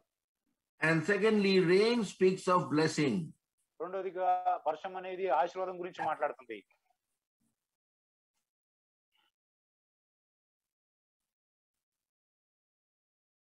What happened? Rain speaks of blessing. ಎರಡನೇದಾಗಿ ಅದು ದೇವರ ಆಶೀರ್ವಾದ ಕುರಿತು ಮಾತನಾಡುವಂತದ್ದಾಗಿದೆ. So beloved, in the time of Elijah in 1 Kings chapter 18, both these things happened, revival and blessing. ఏలియా కాలంలో మొదటి రాజుల గ్రంథం 18వ అధ్యాయంలో ఈ రెండు సంగతులు మొదటిగా అగ్ని, అది అంటే ఉద్యమం, ಎರಡು ಸಂಗತಿಗಳು ನಡೀತಾ ಬಂದವು. ಎಲಿಯನ ದಿನಗಳಲ್ಲಿ ಈ ಮಳೆ ಮತ್ತು ಬೆಂಕಿ ಎರಡು ಸಹ ಸುರಿಸಲ್ಪಡ್ತಾ ಬಂತು.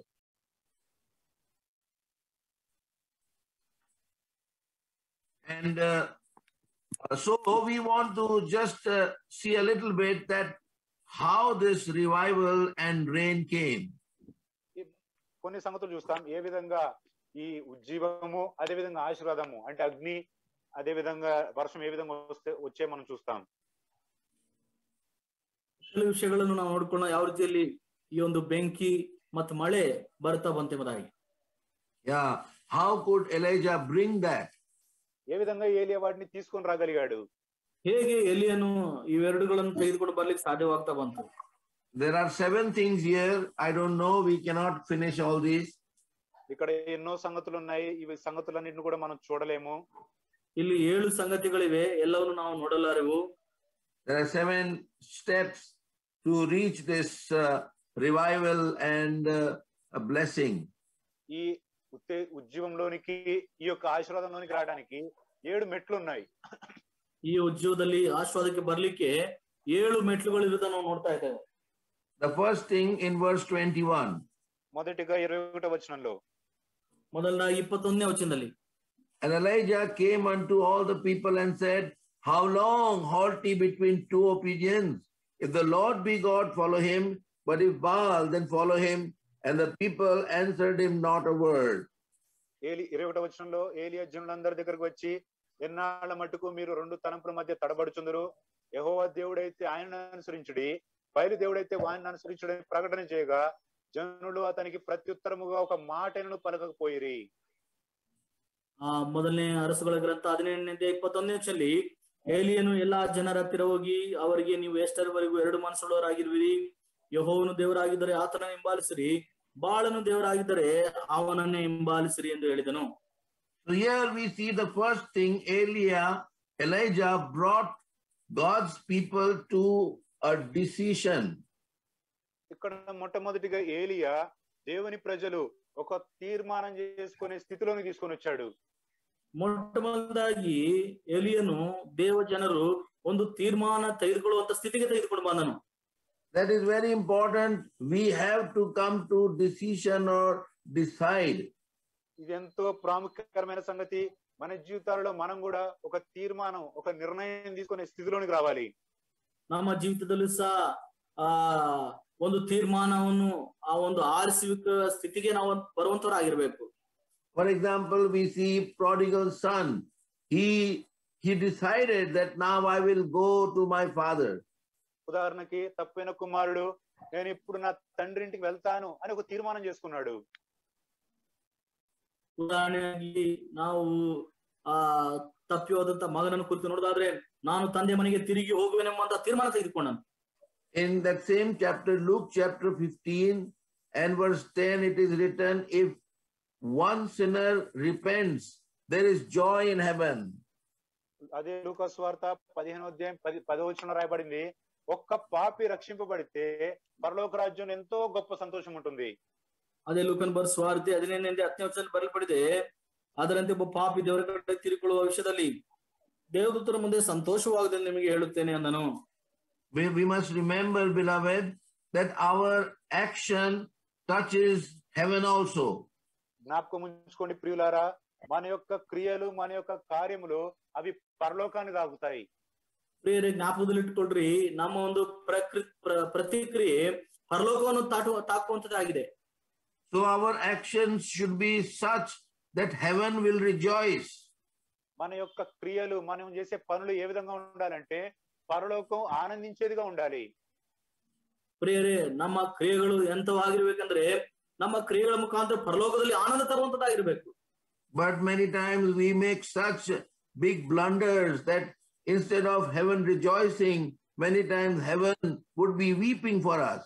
అయితే అనేక సార్లు మనం ఏ విధంగా ప్రవర్తిస్తామంటే మన యొక్క పనులను బట్టి మన యొక్క ప్రవర్తనను బట్టి పరలోకం ఆనందించడానికి బదులుగా మన పనులను బట్టి పరలోకం దుఃఖించేదిగా ఉంటుంది.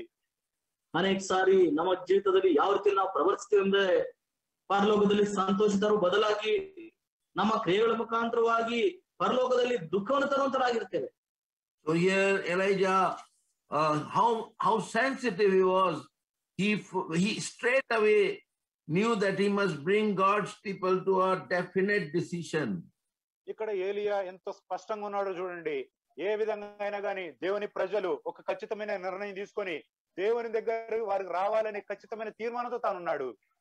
ಪ್ರಿಯರೇ, ಇಲ್ಲಿ ಏಲಿಯನ್ನ ನೋಡ್ರಿ, ದೇವರ ಜನರಲ್ಲೂ ಸಹ ಒಂದು ಖಚಿತವಾದ ತೀರ್ಮಾನಕ್ಕೆ ಬರಬೇಕೆಂಬುದಾಗಿ ಒಂದು ಛಲದೊಂದಿಗೆ ಆತನನ್ನು ನೋಡ್ತಾ ಇದ್ದೇವೆ. So beloved, we must search in our hearts, are we making proper decisions for the Lord and for his work? మనము మన జీవితాన్ని ఒకసారి పరిశోధించుకోవాలి. దేవుని వాక్యం కొరకు, దేవుని కొరకు మన జీవితాలలో మనం సరైన తీర్మానాలు చేస్తున్నామా లేదని ఒకసారి మనం పరిశోధించుకోవాలి.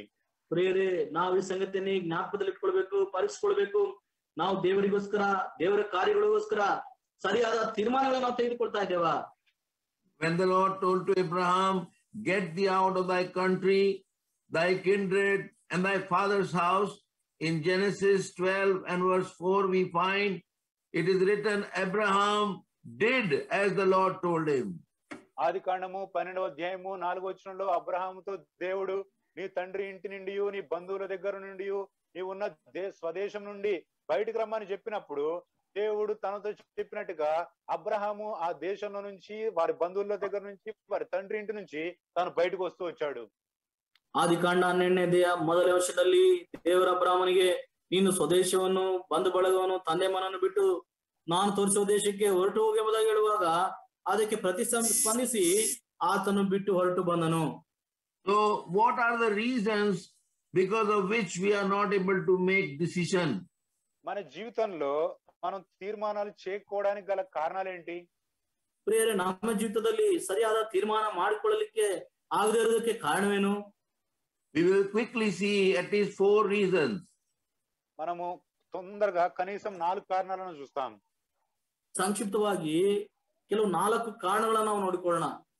In Exodus chapter 10 and verse 3, here we see Pharaoh. నిర్గమకాండము 10వ అధ్యాయము 3వ వచనంలో మనం ఫరోను చూస్తాం. ವಿಮೋಚನ ಕಾಂಡ 10ನೇ ಅಧ್ಯಾಯ 3ನೇ ವಚನದಲ್ಲಿ ನಾವು ಇಲ್ಲಿ ಫರೋನನ್ನು ನೋಡ್ತೇವೆ. And Moses and Aaron are telling to Pharaoh, how long wilt thou refuse to humble thyself before me? Let my people go that they may serve me. కాబట్టి మోషే అహరోనులు ఫరో యొద్దకు వెళ్లి, నీవు ఎన్నాళ్ల వరకు నాకు లొంగనొలక యుందువు, నన్ను సేవించుటకు నా జనులను పోనిమ్మని ఇశ్రాయేలు దేవుడు, హెబ్రీయుల దేవుడు యెహోవా సెలవిస్తున్నాడని చెప్తూ వచ్చారు. ಎಷ್ಟು ದಿನ ನೀನು ನನ್ನ ಮಾತಿಗೆ ಒಳಪಡದೆ ನನ್ನ ಜನರಾದಂತ ಇಸ್ರಾಯೇಲರನ್ನು ಹೋಗಗೊಡಿಸದೆ ಎಂಬುದಾಗಿ ಮೋಶೆ ಅಹರೋನರು ಫರೋನೊಂದಿಗೆ ಹೇಳ್ತಾ ಇದ್ದಾರೆ. So Pharaoh was stubborn in his heart. That's why he was not able to come to a decision. ఫరో తన హృదయంలో ఎంతో కఠినంగా ఉన్నాడు కాబట్టి తన జీవితంలో ఒక తీర్మానంలోనికి రాలేకపోతున్నాడు. ಫರೋನು ತನ್ನ ಹೃದಯದಲ್ಲಿ ಎಷ್ಟೋ ಕಠಿಣವಾಗಿ ಮೊಂಡತನದಿಂದ ಇದ್ದ ಕಾರಣದಿಂದ ಆ ತೀರ್ಮಾನ ಸರಿಯಾದ ತೀರ್ಮಾನ ತೆಗೆದುಕೊಳ್ಳಲಾರದೆ ಹೋಗ್ತಾ ಇದ್ದಾನೆ. So beloved, it is possible that we are also stubborn inside. We are not humble, and that's why we are not coming to the proper decisions. మన జీవితాలలో మనం కూడా కఠినంగా మొండిగా దీనులంగా ఉండని కారణం చేత మన జీవితంలో కూడా మనము ఒక తీర్మానం చేసే స్థితిలోనికి రాలేకపోతున్నాం. ಬೇರೆ ನಾವು ಸಹ ನಮ್ಮ ಆಂತರ್ಯದಲ್ಲಿ ಮೊಂಡರಾಗಿ ಕಠಿಣವಾಗಿರೋದ್ರಿಂದ ನಾವು ದೀನರಾಗದೆ ನಮ್ಮನ್ನು ವಹಿಸಿಕೊಳ್ಳದೆ ಸರಿಯಾದ ತೀರ್ಮಾನಕ್ಕೆ ನಾವು ಬರಲಾದೆ ಹೋಗ್ತಾ ಇದ್ದೇವೆ. Second reason in Joshua chapter 18 verse 3. రెండో కారణము యెహోషువ గ్రంథము 18వ అధ్యాయము 3వ వచనము. ಎರಡನೇದಾಗಿ ಯೆಹೋಶುವನ ಗ್ರಂಥ 18ನೇ ಅಧ್ಯಾಯ 3ನೇ ವಚನ. Here Joshua is telling to the children of Israel, how long are ye slack to go to possess the land?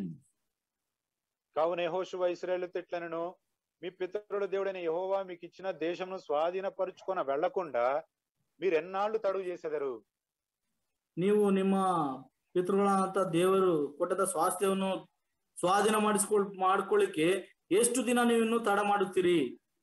Because of our slackness, or because we are idle and not ready to respond, we are slack or we are sleeping. That's why we are not making decision.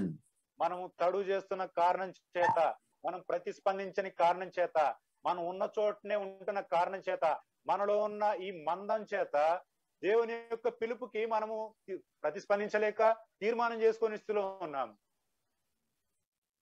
ನಾವು ಅನೇಕ ಸಾರಿ ತಡ ಮಾಡುವ ಕಾರಣದಿಂದ ನಮ್ಮ ಜೀವಿತದಲ್ಲಿರುವಂತಹ ಮಾಂದ್ಯದ ನಿಮಿತ್ತವಾಗಿಯೂ ಅಷ್ಟು ಮಾತ್ರ ಅಲ್ಲದೆ ಈ ರೀತಿಯಾಗಿ ನಾವು ನಿದ್ರೆ ಮಾಡೋದ್ರ ಮುಖಾಂತರವಾಗಿ ನಾವು ಸರಿಯಾದ ತೀರ್ಮಾನ ತೆಗೆದುಕೊಳ್ಳಲಾರದೆ ಹೋಗ್ತಾ ಇದ್ದೇವೆ. There are many people who will just come to the church and they will sit behind and then go back home. Now they have no attachment with the work of God. There is no desire to grow in the work of God. అనే కొంతమంది ఉన్నారు, దేవుని ఇంటికి వస్తారు, వారు దేవుని ఇంటికి వచ్చి ఏదో ఒక మూలనో లేకపోతే వెనక్కు కూర్చొని వెళ్తారు, వస్తారు, వాక్యం వింటారు, వెళ్ళిపోతారు. దేవుని యొక్క పనితో గాని దేవుని యొక్క విషయంలో ఎదిగే విషయంలో గాని దేవునితో వారు ఎట్లాంటి సంబంధం లేకుండా ఉంటారు. ಕೆಲವರು ಬರ್ತಾರೆ, ದೇವರ ಆಲಯದಲ್ಲಿ ಕೂತ್ಕೊಳ್ತಾರೆ, ಹಿಂದೆ ಕೂತ್ಕೊಳ್ತಾರೆ, ನನಗೂ ದೇವರ ಕಾರ್ಯಗಳು ಯಾವ ಸಂಬಂಧ ಇಲ್ಲದಂತವರಾಗಿದ್ದು ಆ ರೀತಿಯಾಗಿ ಹೊರಟು ಹೋಗ್ತಾರೆ. And then beloved, third, 1 Samuel chapter 16 verse 1. మూడోదిగా మొదటి సమూయేలు గ్రంథము 16వ అధ్యాయము 1వ వచనము. Yeah, here ಮೊದಲನೇ ಸಮುವೇಲ 16ನೇ ಅಧ್ಯಾಯ 1ನೇ ವಚನ. Here we see about Samuel. The Lord is talking to him. ఇక్కడ మనం సమూయేలును చూస్తాం, సమూయేలుతో దేవుడు మాట్లాడుతున్నాడు. ಇಲ್ಲಿ ಮೊದಲನೇ ವಚನದಲ್ಲಿ ದೇವರು ಸಮುವೇಲನೊಂದಿಗೆ ಮಾತನಾಡ್ತಾ ಇದ್ದಾನೆ. And the Lord said unto Samuel, how long wilt thou mourn for Saul? అంతట యెహోవా సమూయేలుతో ఇలాగ సెలవిచ్చెను, ఇశ్రాయేలు మీద రాజుగా ఉండకుండా నేను విసర్జించిన సౌలును గురించి నీవెంత కాలం దుఃఖింతువు? ರೀತಿಯಾಗಿ ನೀನು ಸೌಲನನ್ನು ಕುರಿತು ಅವನಿಗೋಸ್ಕರ ಎಷ್ಟರವರೆಗೂ ದುಃಖ ಪಡುತ್ತಿರುವಿ? So many times our old attachment, we are attached to old things, old friends, old family, old customs, and old culture, so many things, and that's why we are not able to come to decision. అనేక సార్లు మనము పాత స్నేహితులకి, పాత బంధువులకి, పాత పద్ధతులకి, పాత అలవాట్లకి ఉన్న అతుకబడిన కారణం చేత, వాటితో మనకున్న బంధం చేత అనేక సార్లు మనం ప్రభులో తీర్మానం చేసుకోలేకపోతున్నాం. ಅನೇಕ ಸಾರಿ ನಮಗಿರುವಂತ ಹಳೆಯ ಸಂಬಂಧಗಳ ಮುಖಾಂತರವಾಗಿ, ಹಳೆಯ ಆಚರಣೆಗಳ ಮುಖಾಂತರವಾಗಿ, ಪದ್ಧತಿಗಳ ಮುಖಾಂತರವಾಗಿ, ಹಳೆಯ ನೆಂಟತನದ ನಿಮಿತ್ತವಾಗಿ ಸರಿಯಾದ ತೀರ್ಮಾನ ನಾವು ದೇವರಿಗೋಸ್ಕರ ತೆಗೆದುಕೊಳ್ಳಲಾರದೆ ಹೋಗ್ತಾ ಇದ್ದೇವೆ.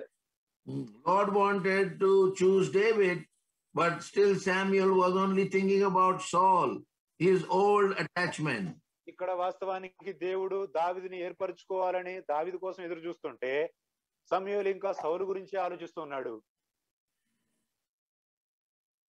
ಇಲ್ಲಿ ದೇವರು ದಾವೀದನ ಆರಿಸಿಕೊಳ್ಬೇಕೆಂಬುದಾಗಿ ಆಲೋಚನೆ ಮಾಡ್ತಾ ಇರುವಾಗ ಸಮೂಯೇಲನು ತನ್ನ ಹಳೆಯ ಸಂಬಂಧದ ಕಾರಣದಿಂದ ಸೌಲನ ಕುರಿತು ಆಲೋಚಿಸಿ ದುಃಖ ಪಡ್ತಾ ಇದ್ದಾನೆ. And then when we come back to 1 Kings chapter 18 and verse 20-21, ఇక్కడ మరొకసారి మొదటి రాజుల గ్రంథము 18వ అధ్యాయము 20-21 వచనాలకు వస్తే, ಮತ್ತೊಂದ್ಸಾರಿ ಮೊದಲನೇ ಅರಸುಗಳ ಗ್ರಂಥ 15ರಿಂದ 21ನೇ ವಚನಕ್ಕೆ ನಾವು ಬರೋದಾದ್ರೆ, here it is said, how long halt ye between two opinions? ఎన్నాళ్ల మట్టుకు మీరు రెండు తలంపుల మధ్య తడబడుచుందురు. ಈಗ ನೀವು ಎಷ್ಟರವರೆಗೆ ಎರಡು ಮನಸ್ಸುಳ್ಳವರಾಗಿರುವಿರಿ. So when we are of double mind, when two things are in our mind, we are not able to make decision.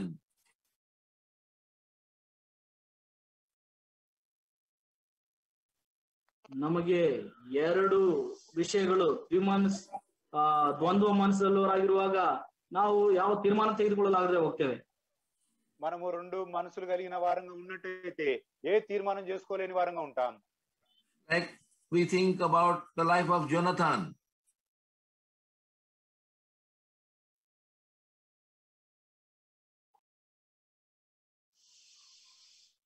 ನಾವು ಯೋನಾತಾನನ ಜೀವಿತವನ್ನು ಕುರಿತು ನಾವು ನೋಡಿಕೊಳ್ತೇವೆ.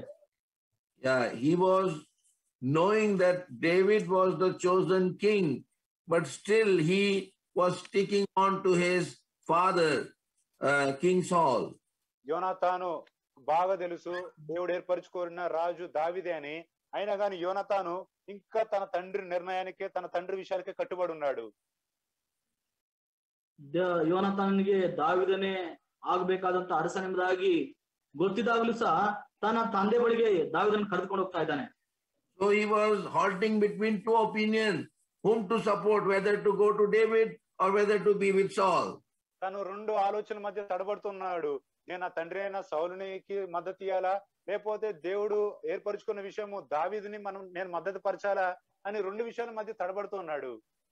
ಈ ರೀತಿಯಾಗಿ ನಾನು ದಾವೀದನಿಗೆ ಸಹಕರಿಸಿ ದಾವೀದನ ಪಕ್ಷವಾಗಿರ್ಬೇಕಾ, ಇಲ್ಲ ನನ್ನ ತಂದೆಗೆ ಸಹಕರಿಸಿ ತಂದೆಯ ಪಕ್ಷನಾಗಿರ್ಬೇಕೆಂಬುದಾಗಿ ಎರಡು ವಿಧವಾದಂತಹ ಗೊಂದಲದೊಂದಿಗೆ ಆತನಿಗೆ ನೋಡ್ತಾ ಇದ್ದೇವೆ. So beloved, it is very important that we make a sure decision to stand up for the Lord. ప్రియులారా, ప్రభు కొరకు నిలబడటానికి మనం ఒక ఖచ్చితమైన తీర్మానం చేసుకోవడం అనేది ఎంతో అవసరంగా ఉంటుంది. ಪ್ರಿಯರೇ, ನಾವು ಕರ್ತನಿಗೋಸ್ಕರ ಒಂದು ಖಚಿತವಾದಂತಹ ತೀರ್ಮಾನ ತೆಗೆದುಕೊಳ್ಳೋದು ಎಷ್ಟು ಅವಶ್ಯವಾದಂತದಾಗಿದೆ. When we make proper decision, మనము ఖచ్చితమైన తీర్మానము చేసుకుంటే, ನಾವು ಯಾವಾಗ ಸರಿಯಾದ ತೀರ್ಮಾನ ತೆಗೆದುಕೊಳ್ಳೋ, the second thing we see in verse 24, we are brought to revelation. రెండోదిగా 24వ వచనంలో మనం ఇక్కడ దర్శనంలోనికి తీసుకొని రాబడతాం. ಎರಡನೇದಾಗಿ ನಾವು ದೇವರ ಪ್ರಕಟಣೆಯೊಳಗೆ ತೆಗೆದುಕೊಂಡು ಬರ್ತೇವೆ.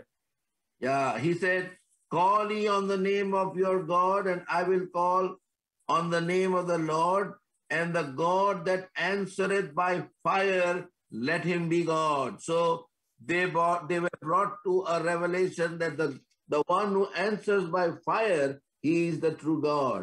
మీరు మీ దేవతను బట్టి పేరును బట్టి ప్రార్థన చేయుడి, నేనైతే యెహోవా నామం బట్టి ప్రార్థన చేయుదును. ఏ దేవుడు కట్టెలను తగలబెట్టుట చేత ప్రత్యుత్తరం ఇచ్చునో ఆయనే దేవుడని నిశ్చయించుదాం రండని ఏలియా మరలా జనులతో చెప్పగా, ఇక్కడ ప్రజలు ఎక్కడ తీసుకొని రాబడ్డారంటే, ఏ దేవుడైతే ప్రార్థనకు జవాబిస్తాడో అతనే నిజమైన దేవుడు అనే దర్శనంలోనికి వారు తీసుకొని రాబడ్డారు. ನೀವು ನಿಮ್ಮ ದೇವರ ಹೆಸರಲ್ಲಿ ಪ್ರಾರ್ಥಿಸ್ರಿ, ಅನಂತರ ನಾನು ಯೋವನಲ್ಲಿ ಹೆಸರಲ್ಲಿ ಪ್ರಾರ್ಥಿಸುವೆನು. ಇಬ್ಬರಲ್ಲಿ ಯಾರು ಬೆಂಕಿಯನ್ನು ತೆಗೆದುಕೊಂಡು ಬರ್ತಾರೋ ಆತನೇ ನಿಜವಾದಂತ ದೇವರು ಎನ್ನುವಂತ ದೇವರ ಪ್ರತ್ಯಕ್ಷತೆಯ ಅನುಭವಕ್ಕೆ ಏಲಿಯನು ಜನರನ್ನು ತಂದುಕೊಂಡು ಬಂದಾಗ ನೋಡ್ತಾ ಇದ್ದೇವೆ. When we make a decision, then only the Lord will bring us to revelation. మనము మన జీవితాల్లో తీర్మానం చేసుకున్నప్పుడే దేవుడు మనల్ని దర్శనంలోకి తీసుకొని వస్తాడు. ಈ ರೀತಿಯಾಗಿ ನಾವು ನಿಜವಾಗ್ಲೂ ಒಳ್ಳೆ ತೀರ್ಮಾನ ತೆಗೆದುಕೊಂಡಾಗಲೇ ದೇವರ ಪ್ರತ್ಯಕ್ಷತೆಯಲ್ಲಿ ನಮ್ಮನ್ನು ತೆಗೆದುಕೊಂಡು ಬರ್ತಾನೆ. And how this revelation is given to us? ఏ విధంగా ఈ దర్శనం మనకి ఇవ్వబడుతుంది? ಯಾವ ರೀತಿಯ ಈ ಒಂದು ಪ್ರತ್ಯಕ್ಷತೆ ನಮಗೆ ಕೊಡಲ್ಪಡ್ತದೆ?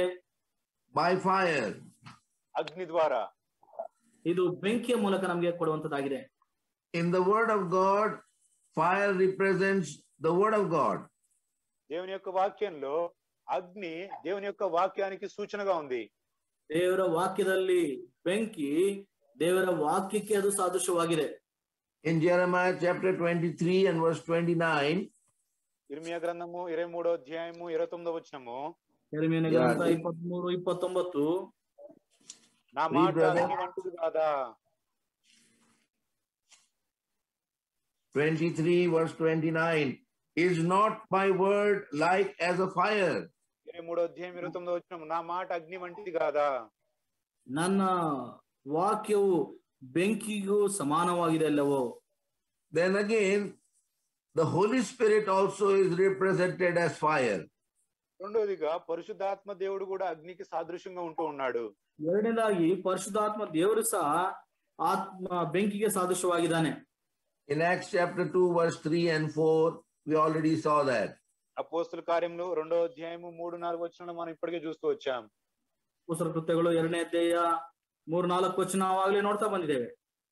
And then God and his judgment also represents fire. దేవుడు దేవుని యొక్క తీర్పు కూడా అగ్నికి సూచనగా ఉంది.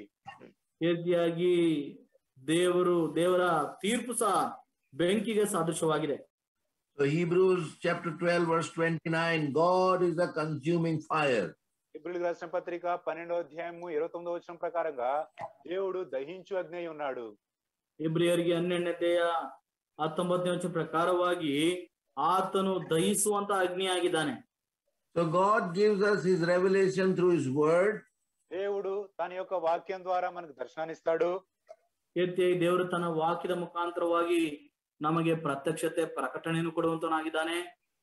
Even through the Holy Spirit, like we see in Luke chapter 24 and verse 32, they said, the disciples which were going to Emmaus, they said, when he was speaking to us, did not our hearts burn?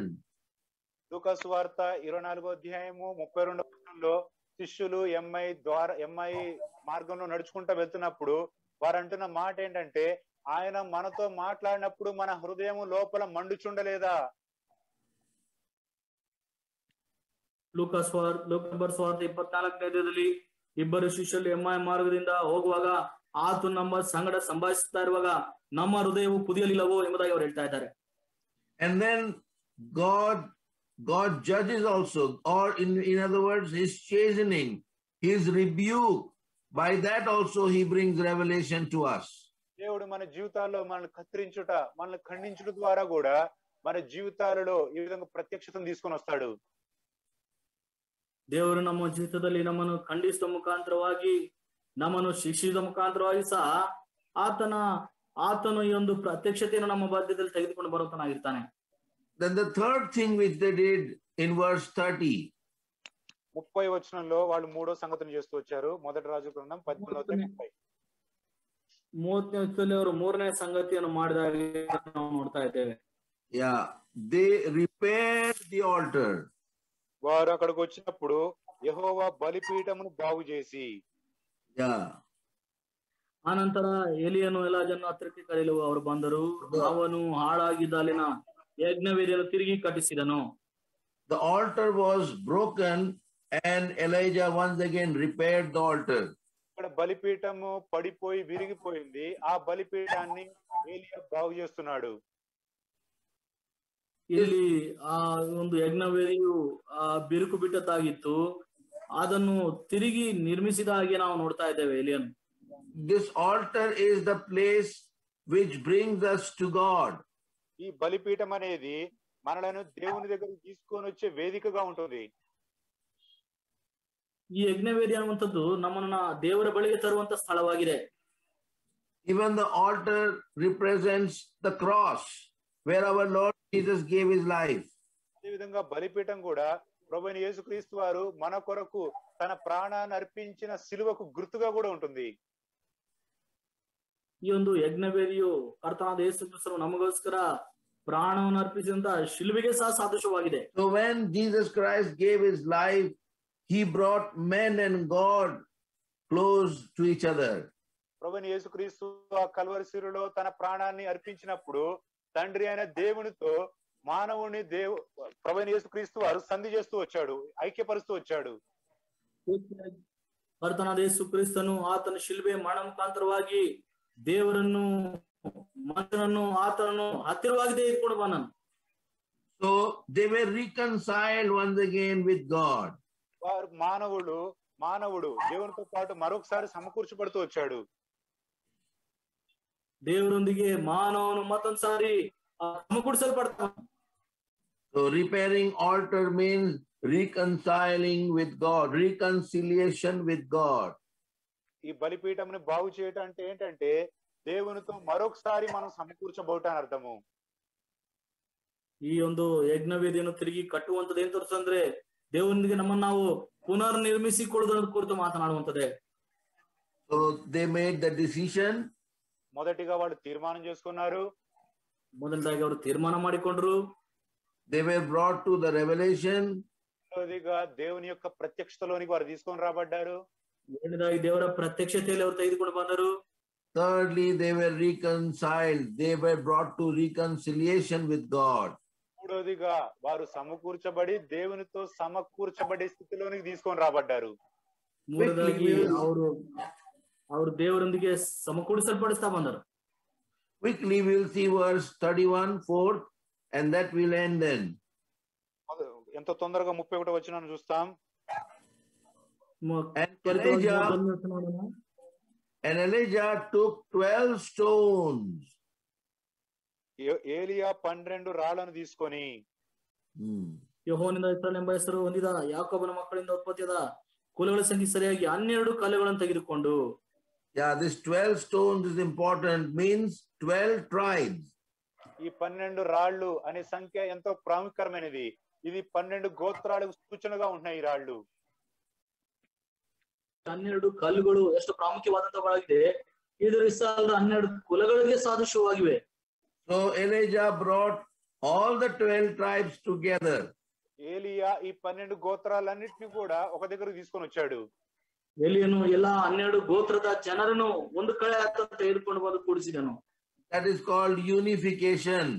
దీన్ని ఇంకొక మాటలో చెప్పాలంటే ఐక్యపరుచుట లేకపోతే సమకూర్చుట. So beloved, if we want revival, ಐಕ್ಯಪಡಿಸಿ ಕೂಡಿಸುವಂತದ್ದು. If we want revival in future, we must have decision, we must have revelation, we must have reconciliation, we must have unification.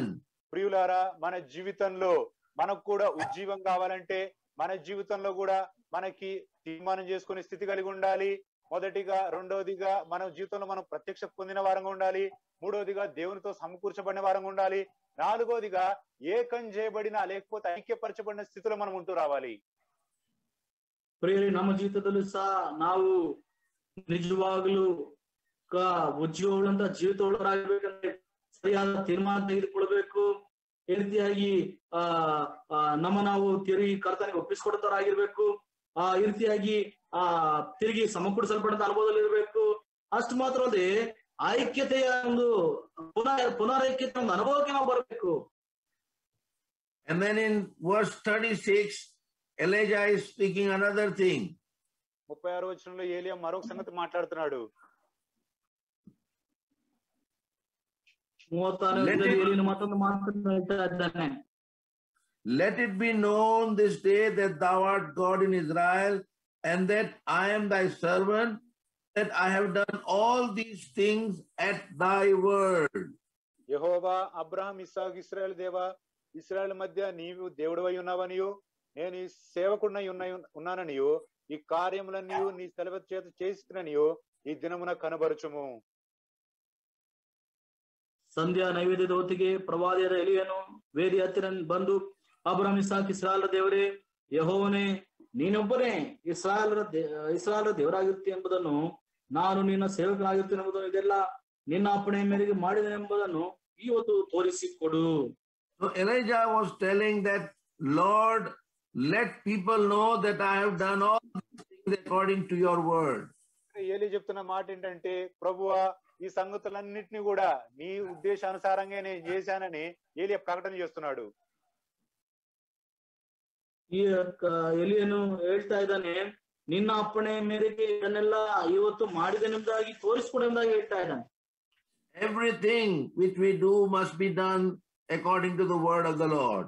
మనం చేసే ప్రతిదీ కూడా దేవుని వాక్యానుసారంగా మనం చేసే వారంగా ఉండాలి. ನಾವು ಮಾಡುವಂತದ್ದೆಲ್ಲವೂ ಸಹ ದೇವರ ಅಪ್ಪಣೆ ಮೇರೆಗೆ, ದೇವರ ಮಾತಿನ ಮೇರೆಗೆ ಮಾಡುವಂತರಾಗಿರ್ಬೇಕು. May the Lord help us that if we desire in future revival and blessing, we may be able to go through these steps, and then the Lord will bring revival among us. మన జీవితంలో భవిష్యత్తులో దేవుడు మనల్ని ఉజ్జీవపరిచి మనల్ని ఆశీర్వదించాలంటే ఈ మెట్ల గుండా, ఈ అనుభవాల గుండా మనం వెళ్ళినట్లుగా ప్రభు మనకు సహాయపడుగాక. ದೇವರು ನಮ್ಮನ್ನು ಉಜ್ಜೀವಪಡಿಸಿ ನಮ್ಮ ಆಶೀರ್ವದಿಸಬೇಕಾದ್ರೆ ಎಲ್ಲಾ ಹಂತಗಳ ಮುಖಾಂತರವಾಗಿ ನಾವು ಹಾದು ಹೋಗ್ಬೇಕನ್ನೋ ದೇವರು ಕೋರ್ತಾ ಇದ್ದಾನೆ. May the Lord bless his word and bless each one of us, and in the coming year still we may have greater blessings from the Lord. దేవుడు మనల్ని ఆశీర్వదించి రానున్న దినాల్లో కూడా ప్రభు తన గొప్ప ఆశీర్వాదాల చేత మనల్ని ఆశీర్వదించినట్టుగా మనం ప్రార్థన చేసుకుంటాం. ದೇವರು ಬರುವಂತ ದಿನಗಳಲ್ಲೂ ಸಹ ಇನ್ನಿದ್ದ ಆಶೀರ್ವಾದದೊಂದಿಗೆ ನಮ್ಮನ್ನು ನಡೆಸಲೆಂಬುದಾಗಿ ನಾವು ಪ್ರಾರ್ಥನೆ ಮಾಡಿಕೊಳ್ಳೋಣ. We pray. ప్రార్థన చేసుకుంటాం. Loving Heavenly Father, we are so thankful to Thee for this wonderful time we could spend at Thy feet. So Lord, because of this online, we had much limitation, but still, Lord, we know it is Your word, and You have given Your word. Lord, You have desired that we may remember and rejoice for all that You have done in the past. And also, Lord, it is Your desire that we may research and we may reform in our life.